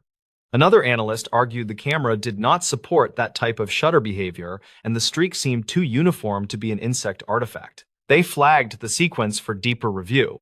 While comparing timestamps, a ranger realized the tall shape in the third frame lined up with the approximate position of the fallen tower foundation. The shape's faint grid pattern could match a broken support brace from the decommissioned structure. However, the brace did not stand upright when the site was surveyed earlier. Investigators considered the possibility of shadows cast by a flashlight beam from a passing hiker, but no one reported being on the ridge during that night. 3 days later, search teams discovered Arlen's beacon lodged under a root system near a narrow runoff creek. The device had no fractures and the batteries still held a charge. Its log showed no emergency activation. The position did not match any logical route the group would have taken. A boot print found nearby did not match any of their known sizes and faced directly toward the upper clearing. Investigators returned to the trail cam location to recreate the angles. They realized the lens captured part of a second clearing not visible from any main path. A shallow trench cut through the leaves and led down a slope toward an unmarked service road listed only in an old maintenance ledger from 2006. The ledger described brief equipment tests conducted by a private contractor whose name was partly unreadable due to water damage. A final review of the photos produced one more unsettling detail. In the first image, the forward-standing figure cast a shadow that did not align with the moon position recorded that night. The shadow stretched toward the camera rather than away from it. Analysts compared cloud data and terrain slope but could not produce a clear explanation. The official report stated the shadow anomaly was likely caused by overlapping light sources, though no secondary light source was documented. The case remained open after months of intermittent searches. Hikers who passed through the area claimed the ridge felt unusually silent and avoided camping near the old foundation. Talon kept the printed photos locked in a desk drawer at the ranger station and occasionally reviewed them during paperwork nights. He believed the images captured something moving through the ridge that did not belong there. He never reached a firm conclusion but accepted that the terrain sometimes produced effects that defied simple explanations. The trail cam was eventually removed for routine updates. Some rangers said the device drained its batteries faster than expected during cold months. Others said the memory card occasionally saved blank frames during windy nights. None of these issues offered useful leads. Locals continued to debate the white filament and the forward-standing figure seen in the photos. Arlen's family held hope that new information might emerge, though nothing substantial ever surfaced. In quiet moments, Talon recalled the clearing shown in the photos. He felt the ridge held something older than the abandoned tower lines, and believed the group stepped into a pocket of terrain shaped by forces rarely observed. The mountain remained open to hikers, and the trail stayed on the official map. Still, many who heard the story chose easier routes and avoided the ridge after dusk. The unanswered details of the footage remained a quiet reminder that certain places resist full explanation even after careful investigation. The case that made an entire rescue team quit overnight. A widely shared account claims an entire mountain rescue crew quit after one call, and archived reports support several parts. The details are fractured across notes and dispatch summaries, yet the core sequence has remained consistent for many years. In early autumn, a ranger named Calder Rusk prepared for a routine sweep near an old service trail that cut across a remote ridge. He was 39 with a steady record in backcountry safety work. His plan for that day was simple: reach a repeater station, log maintenance photos, and return before night dropped into the valley. The problem started when his radio received a broken call from two hikers who reported seeing someone waving from a ledge near a ravine. Their message kept cutting out, and only the final part reached dispatch clearly. The hikers said the figure looked injured and possibly trapped. Calder changed direction immediately and started toward the ridge where the hikers claimed the figure had appeared. Wind pushed hard through the tree line, and visibility dropped each time. Loose soil drifted off the cliffs. Calder tried raising the hikers again, but only caught static and a few clipped words. He marked their last known coordinates on his map and continued moving until he reached the overlook where the signal last held. He found no hikers and no sign of anyone waving. The only thing he noticed was a narrow scrape in the dirt that looked like a heel sliding downslope. He followed it for a short distance but stopped when the ground turned soft near the ravine walls. He reported uncertain conditions, and dispatch called in a full rescue unit from a nearby station that handled technical extractions. The team arrived with a lead tech named Varen Hale, age 34, who had spent more than a decade on rope operations. Varen set anchors while two climbers lowered a drone to check the ledges below. The drone camera showed brush movement that looked too steady to be wind. It rose as if pulled, then dropped again with an odd rhythm that bothered the technicians watching the feed. One climber, named Ren Gorley, volunteered to descend first.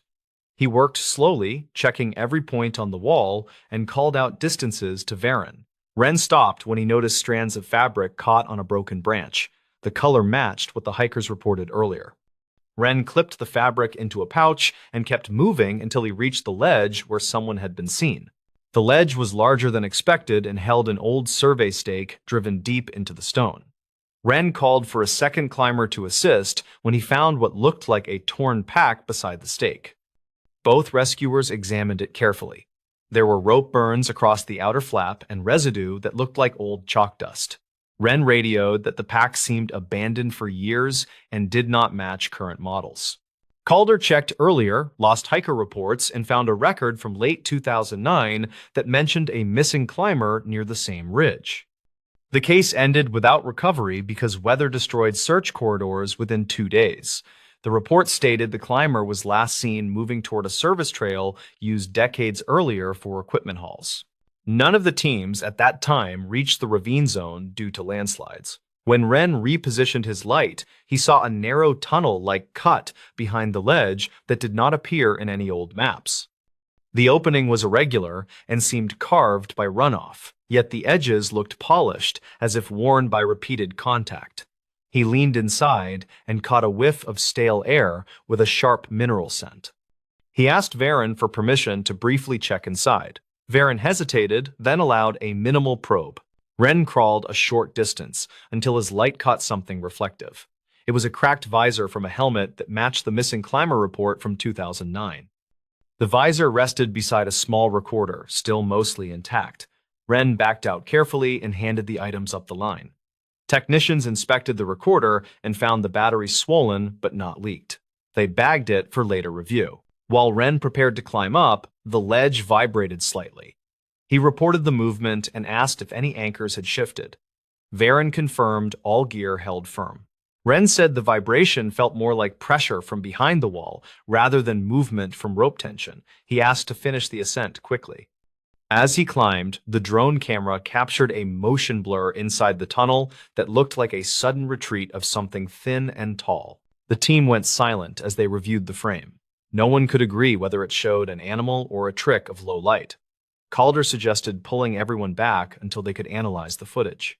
Varen agreed and ordered a full extraction of all climbers and gear. Ren climbed in fast bursts, and the second climber followed him immediately. On the final pull, Ren shouted that the ledge was shifting downward. His voice shook as he said the ground felt like it was pulsing. Varen and 2 others hauled the rope with everything they had until Ren reached the top. The ledge collapsed minutes later and sent a sheet of stone and soil into the ravine. The collapse exposed a longer cavity behind the old tunnel cut, though no one stayed near enough to inspect it safely. Back at the station, the recorder from the tunnel was dried and cleaned.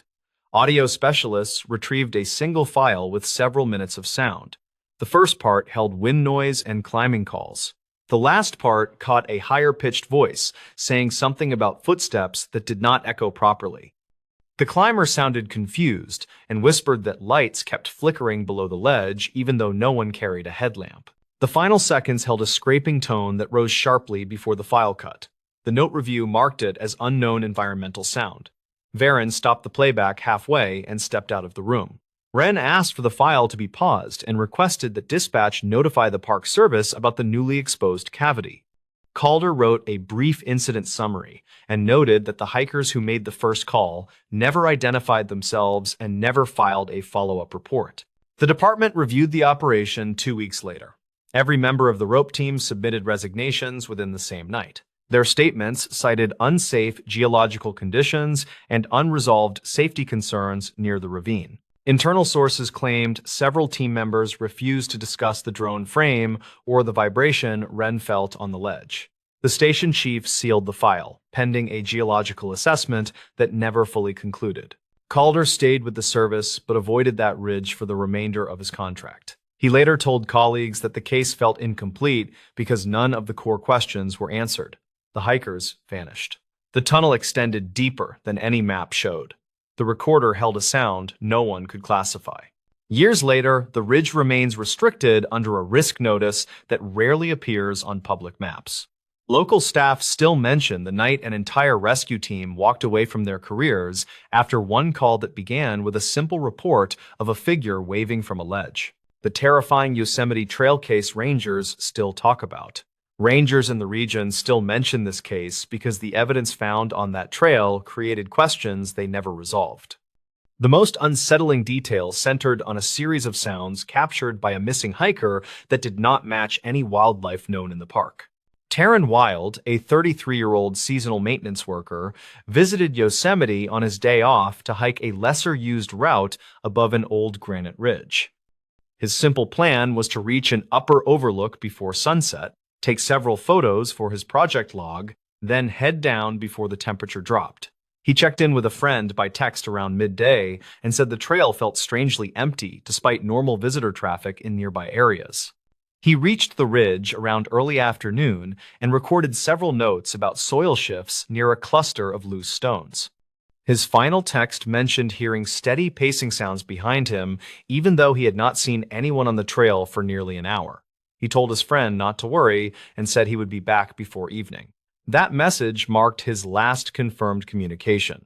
A ranger patrol located Taryn's car in the trailhead lot later that night. Inside, they found his pack with only one item missing, a slim audio device he used while documenting trail conditions for his project.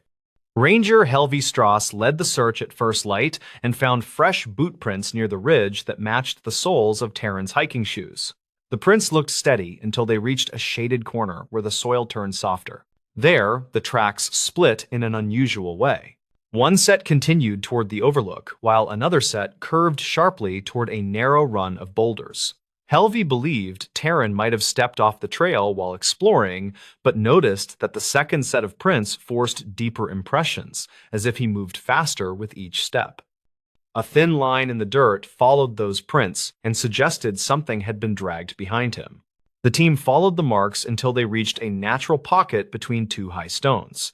Inside, they discovered Taryn's audio device lodged against a root. It still functioned and held one final recording. The first minute captured wind passing through trees and small rocks shifting under his boots. Then Taryn whispered that he felt followed by someone who kept repeating his pace a moment after he stopped. In the next part of the audio, a low grinding sound echoed in uneven pulses. The tone rose and fell as if something scraped along stone with deliberate force. Taryn asked if anyone was there and paused. Another voice answered him with a strained whisper that sounded almost identical to his own. Helvey replayed that section several times and said the response arrived with a slight delay, which made the mimicry more disturbing. The prince left the stone pocket and continued toward a narrow chute formed by erosion. Helvey and her partner Nora Kale climbed through and found more concerning signs. Long grooves marked the walls as if something had braced itself while moving upward. The grooves aligned in patterns that suggested fingers rather than claws, yet their spacing indicated a taller figure than anyone on the search team. Above the chute, they found Taryn's hat pressed into damp soil beside a shallow depression. The depression held two overlapping prints. One matched Taryn's shoe, the other stretched nearly twice the length of a normal boot and narrowed sharply at one end. Norik measured the print with a small ruler and muttered that no known animal in the park left impressions shaped like that. They continued toward the overlook and reached a rocky shelf with a clear drop. Several scuff marks indicated Taryn may have slipped or struggled there. A single boot print led to the edge, but none led away. Helvey considered the possibility of a fall, but found no debris or clothing caught on lower branches. The drop also lacked fresh disturbance, despite the clear signs of a struggle above. Rangers widened the grid and discovered a second audio device deeper along the ridge. This one belonged to the Park Service and had been installed as part of a small research project. It recorded ambient sounds every hour. The file from the time of Taryn's disappearance contained a short sequence of noises that technicians later flagged as highly unusual. The recording captured a heavy step followed by a second heavier impact a moment later. Then a slow hum rose from the left channel and drifted across the microphone with irregular movement. After several seconds, the hum changed pitch and formed a wavering tone that did not match common environmental sources. The final part of the audio held a faint whisper that repeated 5 words spoken minutes earlier by Taryn on his device. Helvey brought the recordings to a small ranger station for review. Several officers listened and stepped back from the speakers at almost the same moment. One officer said the whisper sounded like a distorted copy of Taryn's voice produced by something that did not understand human timing. Another officer said the hum felt directional even through the recording, almost like a body of air shifted with intentional weight. Search teams continued for several days and found additional signs near an unmarked fissure west of the overlook. The fissure opened into a short passage filled with broken branches and scattered soil. Along one wall, faint finger lines traced downward in uneven arcs. The height of the marks indicated a figure far taller than Taryn. At the bottom of the passage, they located a torn piece of Taryn's shirt wedged between 2 stones. Specialists examined the site and concluded that no official map recorded any cave or fissure in that section of the ridge. They also stated that the elongated prints found earlier did not fit any catalog species in the region. Audio analysts reviewed both recordings and noted that the mimicry matched Taryn's cadence but not his breath patterns, which suggested a source repeating structure rather than meaning. Rangers eventually suspended the search due to unsafe terrain conditions. The official report listed Taryn as missing with no determination of cause. Helvey filed a final note stating that something on the ridge moved only after Taryn paused, which matched his comments about delayed pacing. She believed the creature or force followed a pattern of waiting for silence before responding. Visitors now pass that trail with more caution. Some hikers claim to hear footstep echoes that do not match their own rhythm. Others mention hearing low humming tones near the ridge when the wind drops. Rangers dismiss most reports, yet avoid the area during low light. The case remains open with evidence stored in a restricted cabinet. The 2 recordings sit at the top of the file. Technicians mark them with a warning that the audio contains mimicry exhibiting unknown origin. Rangers still talk about this case because the trail shows new stone shifts each season, even though no mapped feature exists beneath it. Many believe that whatever followed Taryn waited in those rocks long before anyone walked that ridge and might still wait for the next person who stops to listen. He vanished in Death Valley. His footprints just stopped mid-desert.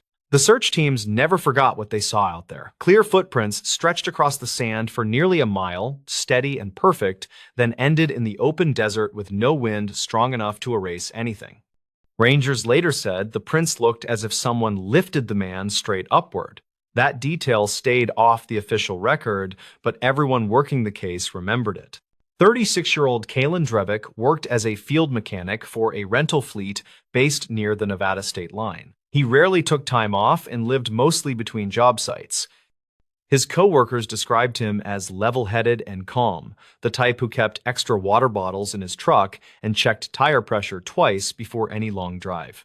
He enjoyed visiting remote desert areas because they felt quiet compared to the noise of highways and machinery. During early October, he drove into Death Valley on a short break before his next assignment.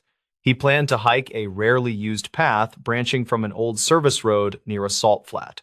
He mentioned wanting to photograph unusual rock patterns he read about in a geology article.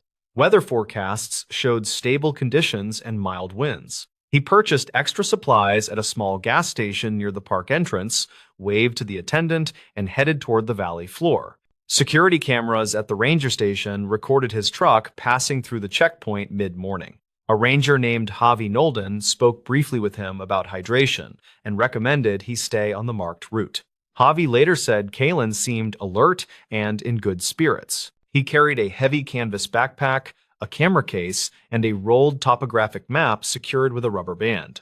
Kalen parked near a turnout beside a long dry wash. A pair of tourists photographed the scenery and saw him lock his truck and step into the open desert. They recalled him pausing to study a distant ridgeline before walking toward an unmarked trail, visible only through faint depressions in the sand. According to their statements, he moved confidently and did not look lost. He recorded several voice notes on his phone during the first hour. The audio logs, later recovered, described salt crust patterns, dark stone ridges, and a low humming wind that shifted unexpectedly. In one note, he said the wind felt colder than expected and rolled in waves instead of gusts. He joked that the valley seemed to breathe, then laughed lightly before ending the recording. By early afternoon, his notes showed he had reached a broad, flat area where sand met fractured stone. He described unusual ripples in the ground and said he spotted a line of stones arranged in a rough arc, although he did not know whether they formed naturally. His last clear recording ended at 1:42 when he said he was heading farther toward the ridge. When Kalen failed to return to his truck by evening, a ranger found the vehicle untouched. The backpack he carried was gone, but a spare water jug remained in the passenger seat. Fresh footprints led from the truck in a straight line across the open desert, matching the direction the tourist described. The prints remained sharp because the wind stayed unusually still. The first search team followed the footprints easily. They noted consistent spacing and depth, showing no signs of stress or disorientation. After nearly a mile, the prints shifted slightly east, then straightened again as the terrain leveled. Nothing around the path suggested danger. No drop-offs, no hidden crevices, no signs of wildlife large enough to threaten a person. Then the team reached the place that later defined the investigation. The last two footprints pressed deeper than the previous ones, as if Kalen stepped harder or pushed downward with more force. After those two impressions, the sand remained flawless. No drag marks, no turning marks, no backward steps, and no sign of a fall. The surface beyond stayed completely smooth, untouched by movement. Rangers confirmed the wind remained calm all afternoon, with no recorded gusts strong enough to wipe away tracks selectively. Ranger Javi crouched beside the final prints and examined the sand grains. He noticed tiny specks of darker materials scattered outward from the last step, forming a faint halo pattern. He had never seen that shape from a normal stride. The pattern looked like something pressed downward and displaced the sand in a brief, sharp burst. Search teams widened their grid. They checked the dry wash, the ridge base, and a shallow depression several hundred yards away. Helicopters scanned from above but saw no footprints beyond the last two impressions. Thermal imaging failed to detect anything unusual. Dogs brought from a nearby county followed the scent straight to the final prints, then stopped. One dog circled in confusion, sniffing upward as if scent rose vertically. The handler later said he had never seen that reaction before. On the second day, a volunteer discovered Kalen's topographic map lodged against a small rock formation nearly a quarter-mile east of the last footprints. The map showed no tears and looked as if it had been placed rather than dropped. There were no tracks leading to it. Investigators documented the position, but could not understand how the map traveled without leaving marks. Another ranger found a single small stone positioned on a flat patch of sand near the map. The stone sat upright on its narrowest edge. When Javi tried to reposition it for testing, it toppled easily. He could not explain how it stayed balanced in shifting sand without disturbance. Later that afternoon, a geologist assisting the search noticed a faint ringing sound near the ridge. It lasted only a moment, thin and high, like metal vibrating far underground. No one else heard it clearly, and audio equipment picked up only a brief distant tone. The geologist said the sound did not match typical wind harmonics or echoes from nearby formations. On the third morning, a new piece of evidence appeared without explanation. A shallow, circular depression had formed in the sand about 40 yards from the final footprints. It measured less than 2 feet wide and only a few inches deep, yet the edges looked sharply defined. The sand inside the circle felt colder than the surrounding terrain. Rangers recorded the temperature difference but never found a cause. No prints surrounded the depression. By late afternoon, command staff suspended the search. They cited safety concerns and diminishing probability of recovery. Off record, several rangers admitted they could not explain how a man with full supplies, a working phone, and a clear path vanished in a place with no hiding spots. They said the tracks ended too cleanly and the surrounding sand showed signs of displacement without direction. Kalen's family later reviewed the case file. They kept a copy of the photo showing the final two footprints.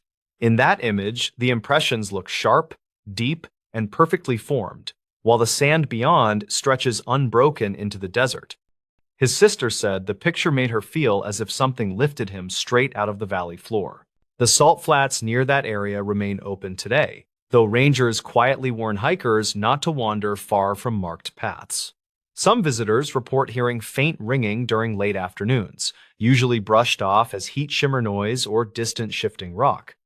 Others claim they felt sudden pressure changes while crossing open sand, like the air thickened for a moment, then released.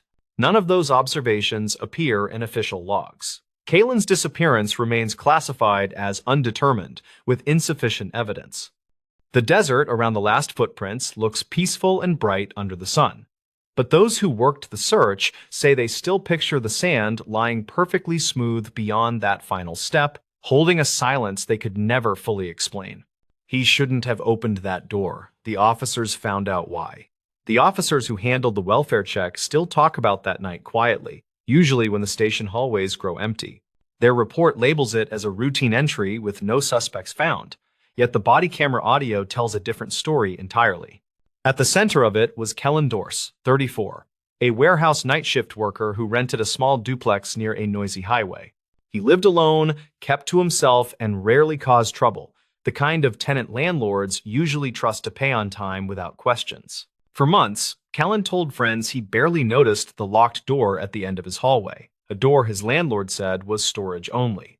It was painted flat white, had an old latch, and sat slightly crooked, like the frame had shifted long ago when the duplex settled awkwardly. He passed it every day on the way to the bathroom, thinking nothing of it, just another leftover feature from previous owners. He had no reason to care about it until the knocking started during the late autumn rainstorms around 2020. The first knock came when he had just returned from work, half asleep, microwaving leftover noodles while lightning flashed outside. It was 3 sharp hits from deep inside the hallway, too precise to be the building settling, too centered to belong to the neighbors next door. Kellen set down the fork, confused, then walked slowly toward the sound, feeling the air grow cooler with each step he took. At the end of the hallway, the locked door stood still.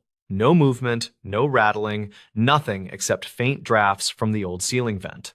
He pressed his ear to the wood, expecting a radio or the dull hum of pipes, but he only heard the distant rush of cars on the highway.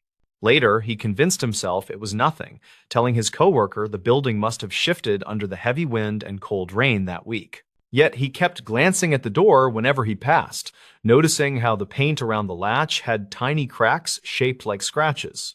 A few days after that first incident, the knocking returned, soft at first, then louder, like someone trying different rhythms deliberately. This time, he set his phone on the hallway floor, recording a voice memo while he sat in the bedroom pretending to ignore the whole thing. 20 minutes passed before the knocking came again. 2 knocks, then a pause, then one higher knock, as if from someone standing taller. When Kellen listened to the recording, the knocks sounded clearer than he expected, hollow and too close, like they came from the phone itself. Right between the second and third knock, another sound appeared, a soft rasp that formed 4 recognizable words very quickly. "Do not open that," it said, the voice low and strange, neither loud nor whispering, but spoken right beside the microphone somehow. Kellen replayed the audio again and again, each time feeling his skin tighten, because the timing and tone never changed at all. He knew audio glitches could mimic words, yet this did not bend like static, it snapped into place as clean speech every single time. He saved the file anyway, telling himself he would delete it later when he stopped imagining voices inside walls that nobody else heard. The situation escalated near early winter, when heavy rain flooded the roof and forced the landlord to send a repairman to patch it. While fixing the leak, the repairman kept glancing down the hallway toward the locked door, his eyes lingering there longer than normal. Before leaving, he asked Kellen quietly if the door ever caused trouble, then added that some rooms stayed closed for good reasons. He said it calmly, but his tone carried something like caution, and that stuck with Kellen long after the dripping bucket disappeared. By late week, Kellen's coworkers noticed he looked pale and distracted, unable to focus through an entire shift without drifting. He claimed he was losing sleep, waking often to faint knocks at the same time every night, always coming from the locked door. The voice returned as well, repeating itself more frequently, always telling him the same thing in a tone that sounded tired and insistent. On the last night, before everything unraveled, he said the hallway felt strange, the air heavy, like someone waited behind the door. He remembered sitting with his back against the locked door, whispering promises into the wood that he would not open it. He said he told whatever listened that he understood the rule, that he would keep the hallway quiet, that nothing needed to change. He could not explain why he felt compelled to say any of it, only that he sensed something, listening with patient attention. After that moment, his memory blurred, as if hours vanished, leaving him floating through fragments he could not place cleanly. 3 days later, when he missed too many shifts, the landlord called for a welfare check, unlocking the duplex for responding officers. Officer Deacon Ruiz and Officer Carla Havers stepped inside first, their body cameras recording the dim living room and cold kitchen counters. Nothing looked severely disturbed, though clutter and half-eaten food suggested someone stopped caring about routine tasks suddenly. The officers called Kellen's name, moving slowly through each room until they reached the end of the hallway and saw the locked door.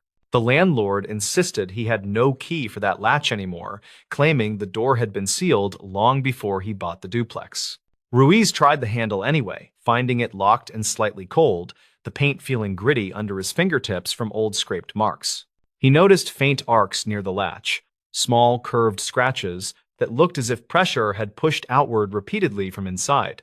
With a missing tenant and a locked room, they radioed for permission to force entry, which dispatch approved after a brief pause. The body camera audio captured everything when Ruiz braced himself and hit the door near the latch with his shoulder. The first hit shook dust from the frame, drifting down in pale streaks caught by the hallway light, but the door barely moved. The second hit made the hinges creak sharply, and a noise leaked from somewhere beyond the door, soft and low, not quite a voice. Both officers hesitated, sharing a quick look, then Ruiz struck the door a third time, breaking the frame and forcing it open completely. Behind it was not a storage room, but a cramped enclosed space, barely larger than a closet, with no windows and stale heavy air. A thin mattress lay on the floor, twisted, with dark stains forming uneven shapes near the center that no one could immediately identify. Tall, vertical lines were painted along one wall, each line slightly uneven, with numbers scratched beneath them in descending order. In the far corner, illuminated by the hallway light, sat Kellen, knees drawn up, eyes wide, staring at the officers without blinking. He did not respond when they called his name, only shifting his gaze slowly toward the broken frame and the splintered latch. When Ruiz touched his shoulder, Kellen finally spoke, voice raw, like he had spent long hours whispering in that cramped room. "You opened it," he murmured, barely audible, yet both officers heard him clearly as the body microphones captured every word. "I told it I would not. I told it nobody else would. That was the deal. That was the only rule that mattered." Paramedics said later that his vitals looked like those of someone extremely sleep-deprived and dehydrated, yet untouched by violence. As they lifted him onto a stretcher, he resisted at first, not attacking, only trying to stay in the corner like leaving would break something further. He repeated the same phrase again and again, saying the knocking had been a warning, saying the voice had been protecting him from the rule. On the footage, as they carried him down the hallway, he whispered something else, asking if someone still waited behind the door.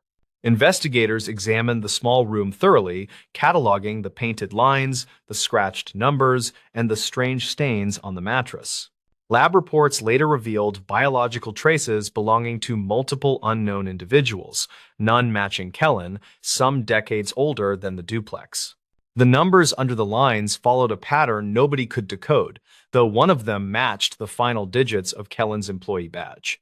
The audio file from his phone was analyzed as well, and the experts concluded the voice did not match any known interference pattern. Their report stated that the signal appeared impossibly close to the microphone without any buildup, then vanished instantly without trailing noise. It noted that the phrase remained identical even when slowed or filtered, lacking natural variations that human speech normally carries. They labeled it anomalous audio of undetermined origin, the safest language for something they could not classify cleanly. Kellen told hospital staff that the voice had grown desperate in the final hours, repeating its warning constantly, begging him to keep the rule. He said the knocking had stopped entirely right before the officers arrived, replaced by a silence so absolute it felt like the house held its breath. He remembered promising again that he would not open the door, that he understood the importance of leaving it shut no matter what. He had no memory of moving into the cramped room, only the sense that he needed to sit there, as if fulfilling something asked of him quietly. He realized the officers broke the rule, not him, and that thought seemed to disturb him more than anything that happened inside the duplex. When Officer Havers later reviewed the body camera footage alone, she heard something she had not noticed the first time. Right after Ruiz hit the door the second time, buried under the wood cracking, a faint rasp whispered from no clear direction. It repeated the same four words captured on Kellen's phone, spoken faster and more urgently, as if reacting to the impact. "Do not open that," it said, the tone rising slightly, not angry, but pleading, like a final attempt to stop what happened next. She saved that clip privately, though she did not emphasize it in the official summary, knowing nobody could explain it properly. The duplex was renovated later, the interior walls reconfigured, the small room removed, the landlord insisting it would prevent future issues. A contractor told someone off the record that the framing inside the wall did not match the rest of the building, like the room predated it. Nobody could find earlier records showing who built it or why, only vague references to an older structure on the property decades earlier. Kellen eventually moved away and refused to rent any place with locked interior doors again, telling doctors he still heard faint knocking sometimes. He claimed it happened around the same hour every night. Not loud, not demanding, just a quiet reminder of the rule that no longer existed. The officers who worked the case still avoid talking about the locked room in detail, each of them remembering the cold air inside it. They say the strangest part was not the room or the numbers or the stains, but the sense that something waited for them to break the rule. In the end, the official conclusion stayed simple, listing no suspects, no crime, and no ongoing danger, only a tenant in distress. Unofficially, the people who were there believe Kellen kept a promise he never understood, one that nobody else should have interfered with. They think the voice behind the door had followed its own rule for years, counting on someone to leave the lock untouched. And when Ruiz forced that door open, they learned why some warnings are meant to be obeyed, no matter how strange they sound. A missing hiker reported someone behind him moments before silence. The call came in just after 4 in the afternoon, and the dispatcher immediately knew something was wrong. The man on the line spoke in a low, shaky voice and said he was hiking an old fire access trail outside a remote canyon. He kept repeating that someone was behind him. When the dispatcher asked if he could see the person, the man whispered no, but he could hear footsteps right after his own. Then the call cut out. The hiker was Rowan Naris, a 31-year-old outdoor photographer who frequently visited that canyon for long solo trips.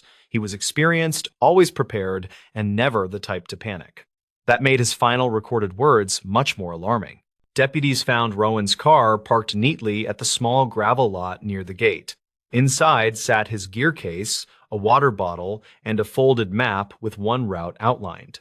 That route led to a narrow shoulder of trail called Switch Bend, known for unusual acoustics created by sheer rock on both sides. Locals said the place echoed strangely at night, but nothing dangerous was ever reported there.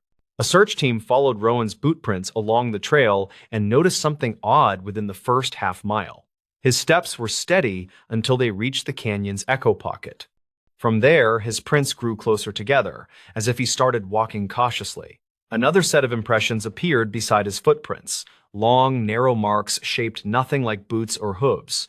They trailed him for several yards, then vanished abruptly at a cluster of stones. A deputy named Ryland Torr replayed the last seconds of Rowan's call using his body camera microphone. When the volume was raised, everyone heard it. Right after Rowan said someone was behind him, a faint whisper overlapped his voice. It didn't sound like wind or static. It sounded like Rowan repeating his own words, only thinner, strained, and a moment out of sync.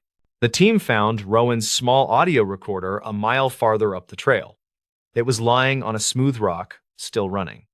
The first part of the file contained Rowan walking, breathing lightly, and occasionally talking into the device about lighting conditions for his photos. Then his tone changed. He whispered that he felt watched, even though he had checked behind him several times. He said the footsteps kept matching him, but always arrived a little late. The next section of audio recorded something moving through brush with slow scraping friction. Rowan asked if anyone was there. A second voice answered him with a faint version of his question, as if repeating his exact sentence in a disjointed echo. Rowan's breathing sped up. He whispered that the voice sounded close, much closer than the footsteps. The final 10 seconds were the most disturbing. Rowan said, "It's right behind me." Then came a sharp inhale from something just off the recorder's mic, followed by Rowan breaking into a run. After that, the audio dissolved into a heavy rush of air, a single impact, and total silence.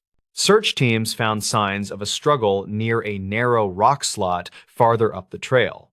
Soil had been swept clean in uneven patches, and scuff marks suggested Rowan slipped or was pulled off balance. No prints led away from the clearing. No broken branches, no drop marks, nothing indicating a direction of travel. The only clues sat at the base of the rock slot. 3 elongated impressions in the dirt, spaced in a strange rhythmic pattern. Rangers said they were too long for a human foot, but too narrow for an animal. One print overlapped Rowan's last boot mark. Specialists reviewed the audio and confirmed the second voice was not an electronic echo. It lacked the acoustic signature of canyon bounceback. It also repeated Rowan's tone, but not his breath, meaning it copied structure without copying life behind it. The canyon was closed for 2 weeks while a wider team searched the slopes and drainage channels. They found no remains, no additional gear, no sign that Rowan ever left the immediate trail corridor. It was as if he vanished the moment the recording ended. The official report listed Rowan as missing with unexplained circumstances. Unofficially, rangers still warn each other about Switchbend. Some say the canyon echoes are not echoes at all. They say the place answers you, not instantly, not naturally. A second late, like someone standing where you just stood, whispering your own words back to you. Rowan's final recording remains locked in evidence. The dispatcher who took his last call refuses to listen to it again. She told investigators the same thing she writes in her incident notes. When a voice repeats someone's words after they stop speaking, it usually means the caller is not alone. She said Rowan went silent because whatever stood behind him finally closed the gap. Nobody believed the ranger until they heard his final radio call. The title came from a set of recordings that park staff kept locked away for years, and they said the last call changed how the entire region treated missing hiker reports. The story centered on a ranger named Tobin Rusk, who worked long seasons in a national forest that stretched across rugged peaks and deep valleys. He was 37 and steady in his job, and he spent most days hiking remote trails to check campsites and weather conditions. That morning, he planned a simple route toward an overlook known for strong winds, and he packed light gear before heading out. He left the station with a radio clipped to his vest and told the dispatcher he would return by late afternoon. The sky looked clear as he started up the trail, and he enjoyed the quiet rhythm of his boots hitting the dirt. He passed a few hikers who warned him about strange noises near a side ridge, but he dismissed it as wind moving through narrow gaps. Tobin reached a fork near midday and decided to check an unmarked path that led toward an old fire tower. He had walked it before, but never alone for an extended stretch. As he moved deeper into the trees, he noticed the usual mountain sounds fading until only his footsteps remained.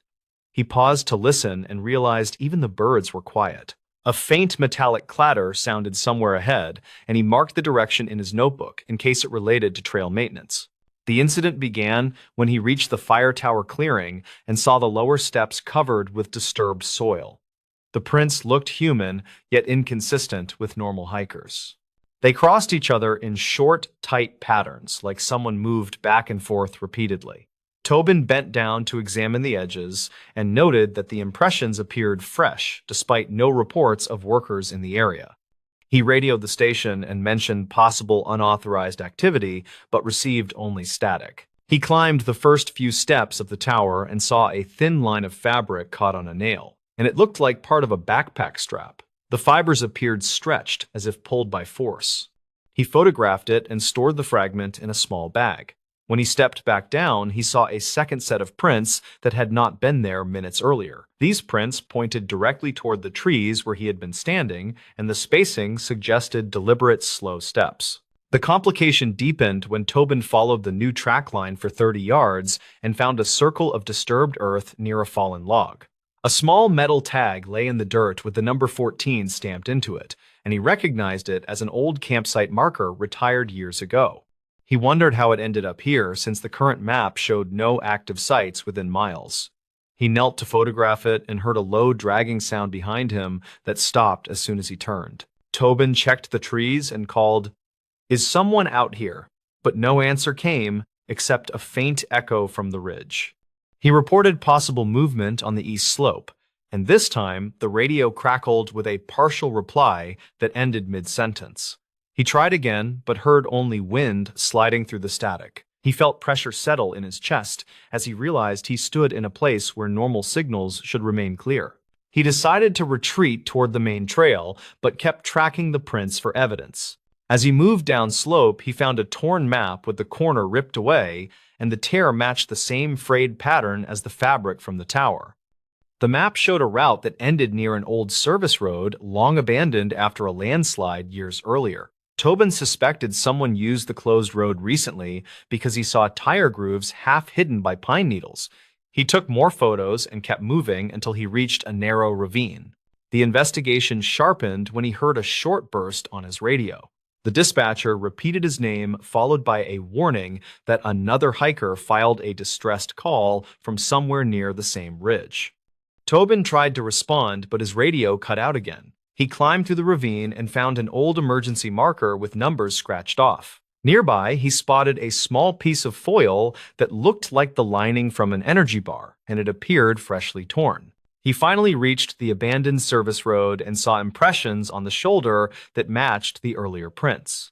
A broken trekking pole lay near the base of a boulder, and the handle had deep grooves consistent with strong pressure. He knelt to examine it and heard a sharp cracking noise from the opposite side of the road.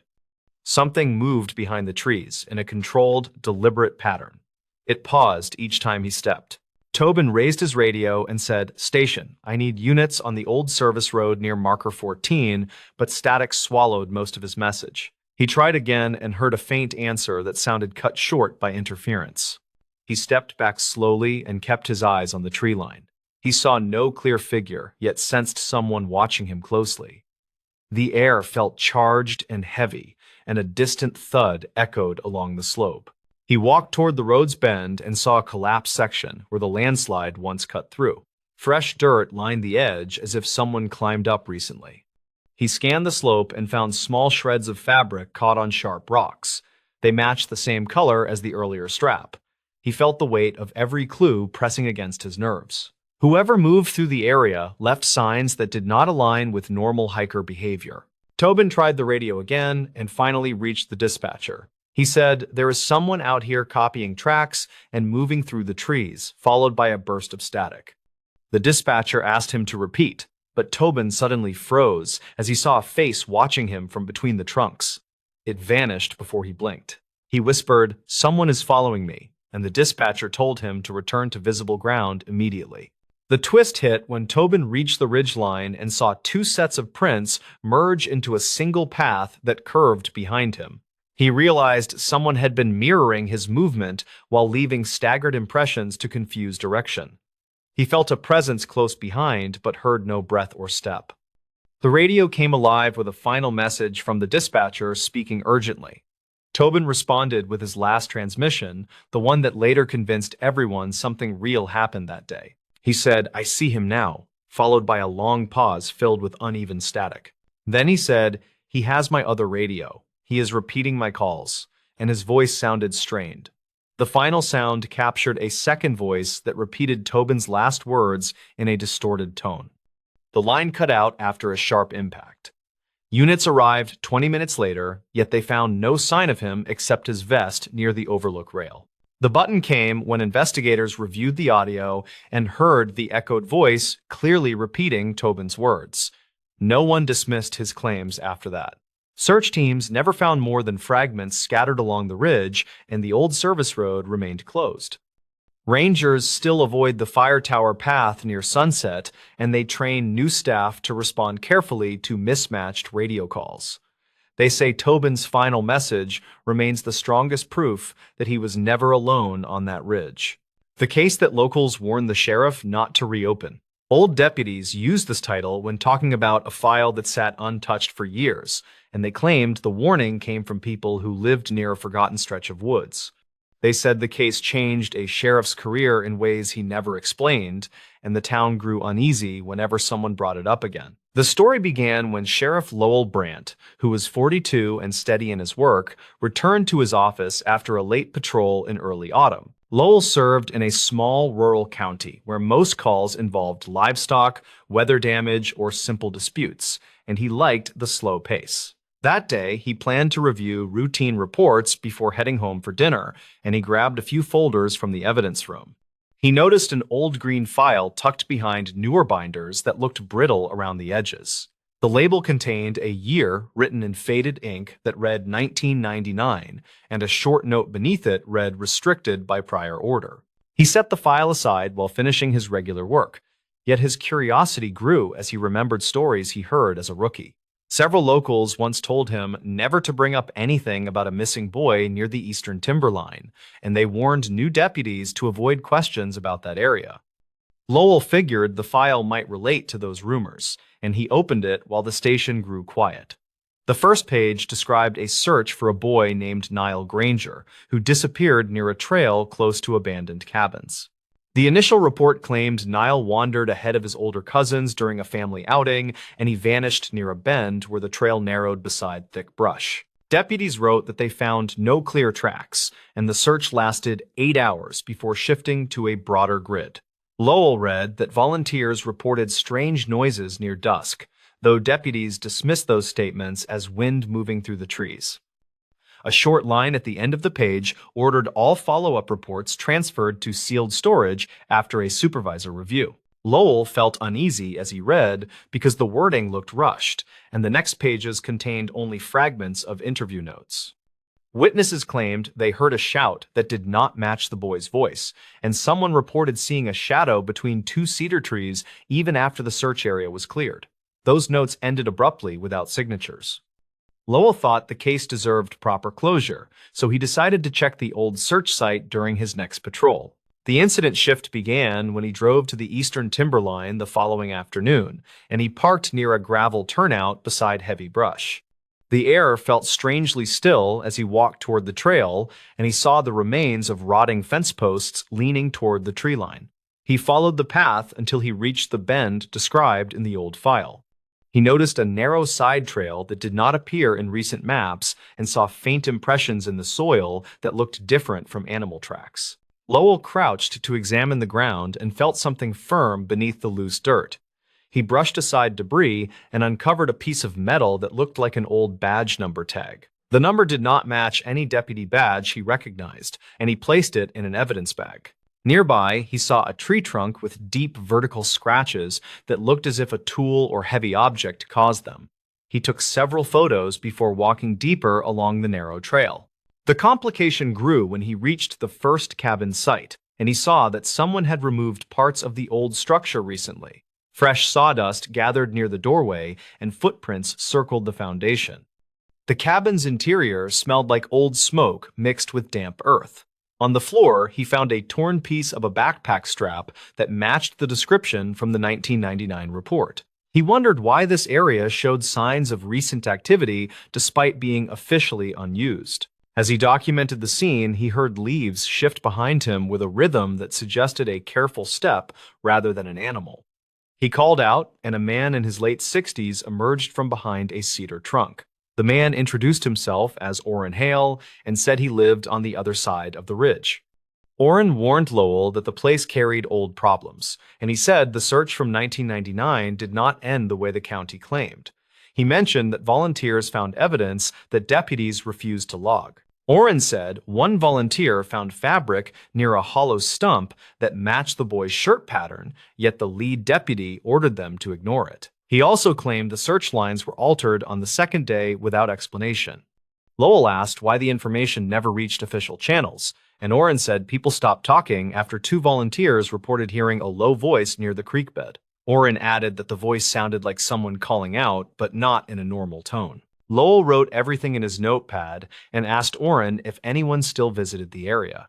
Oren hesitated before admitting that some men from another county had been seen near the cabins recently. He said they came at odd hours and left before dawn. Oren believed they searched for something buried long before the boy disappeared. Lowell asked if they were connected to the original case, and Oren only said they knew more than they ever admitted. The investigation deepened when Lowell returned to the station and ran the badge number through old records. The system produced a discontinued listing for a deputy named Marvin Dross, who served during the late 90s. Marvin resigned suddenly in 2000, and no reason appeared in the personnel file. Lowell checked newspaper archives for any mention of Marvin after his resignation. He found a small note saying Marvin moved away and later refused interviews about the missing boy case. Lowell contacted a retired dispatcher who confirmed that Marvin led the second-day search. She also recalled unexplained gaps in the radio log during several key hours. She said the search area changed because Marvin insisted the boy wandered farther than the family believed. When Lowell mentioned the badge fragment, the dispatcher grew quiet and said she once heard Marvin shouting at another deputy near the evidence tent during the search. She never learned what caused the argument. Lowell revisited the timberline 2 days later with a clearer plan. He walked past the first cabin and followed a faint trail toward the creek bed. Near a cluster of moss-covered stones, he found another piece of fabric, partially buried under wet leaves. It looked like the same pattern from the original case notes. He took more photos and marked the location on his map. He then continued toward the creek and saw a small structure made from stacked stones that looked intentionally arranged. Inside the stone enclosure, he found an old flashlight with rusted edges and a small notebook sealed inside a plastic bag. The notebook belonged to Marvin Dross based on the handwritten name on the first page. Lowell read that Marvin searched alone near dusk on the second day and followed a sound he described as a distressed voice. He wrote that he found a small shoe near the creek and placed it inside his pack. Yet that shoe never appeared in the official report. Marvin claimed he felt someone watching him as he moved through the brush, and he wrote that shadows shifted between the cedar trees even when his light remained steady. His final note said he planned to return later without the others, and the rest of the pages were blank. Lowell closed the notebook and realized that critical evidence never reached proper files. He also realized someone likely returned to the scene to retrieve missing items from that period. The twist became clear when Lowell returned to the station and compared Marvin's notebook timeline to the archives. The hours Marvin worked alone matched the same period when the radio log went silent. Lowell confronted the current undersheriff about the sealed file and asked why the case never received a full review. The undersheriff warned him that older residents pressured the office to leave the matter alone because reopening it would expose failures that might damage several families. According to the undersheriff, the search inaccurately mapped the boy's last known position, and a deputy lost track of a clue that should have shifted the entire grid. When Lowell asked about the shoe mentioned in the notebook, the undersheriff said he never saw it and believed someone removed key items before the files were sealed. He admitted that reopening the case would draw unwanted attention to the department's past mistakes. Lowell decided to file an internal request to unseal the remaining pages, yet he received calls from several residents that same evening. Each caller urged him to leave the case alone and claimed reopening it would bring more trouble than answers. One caller said the family of the missing boy moved away because they learned about irregularities in the investigation. Another caller mentioned seeing unfamiliar men near the timberline again, and he warned Lowell to stay away from that area. Lowell hesitated for several days as he reviewed every note from the scene. He knew the evidence pointed toward overlooked mistakes rather than something impossible, and he believed someone attempted to hide those mistakes by burying files. He compiled the found items into a new report that forced a small review, and the county quietly agreed to release a statement acknowledging flaws in the original search. The button came when Lowell returned to the timberline one final time and stood near the creek where Marvin wrote his last note. He felt the quiet air around him and listened to the steady flow of water moving between stones. The case never received a full reopening, yet the evidence he uncovered ensured the truth no longer sat in a forgotten box. Locals still warned people not to disturb the old trail, but Lowell believed avoiding the past never protected anyone. He knew the truth lived in the details scattered across the woods, waiting for someone willing to look closely.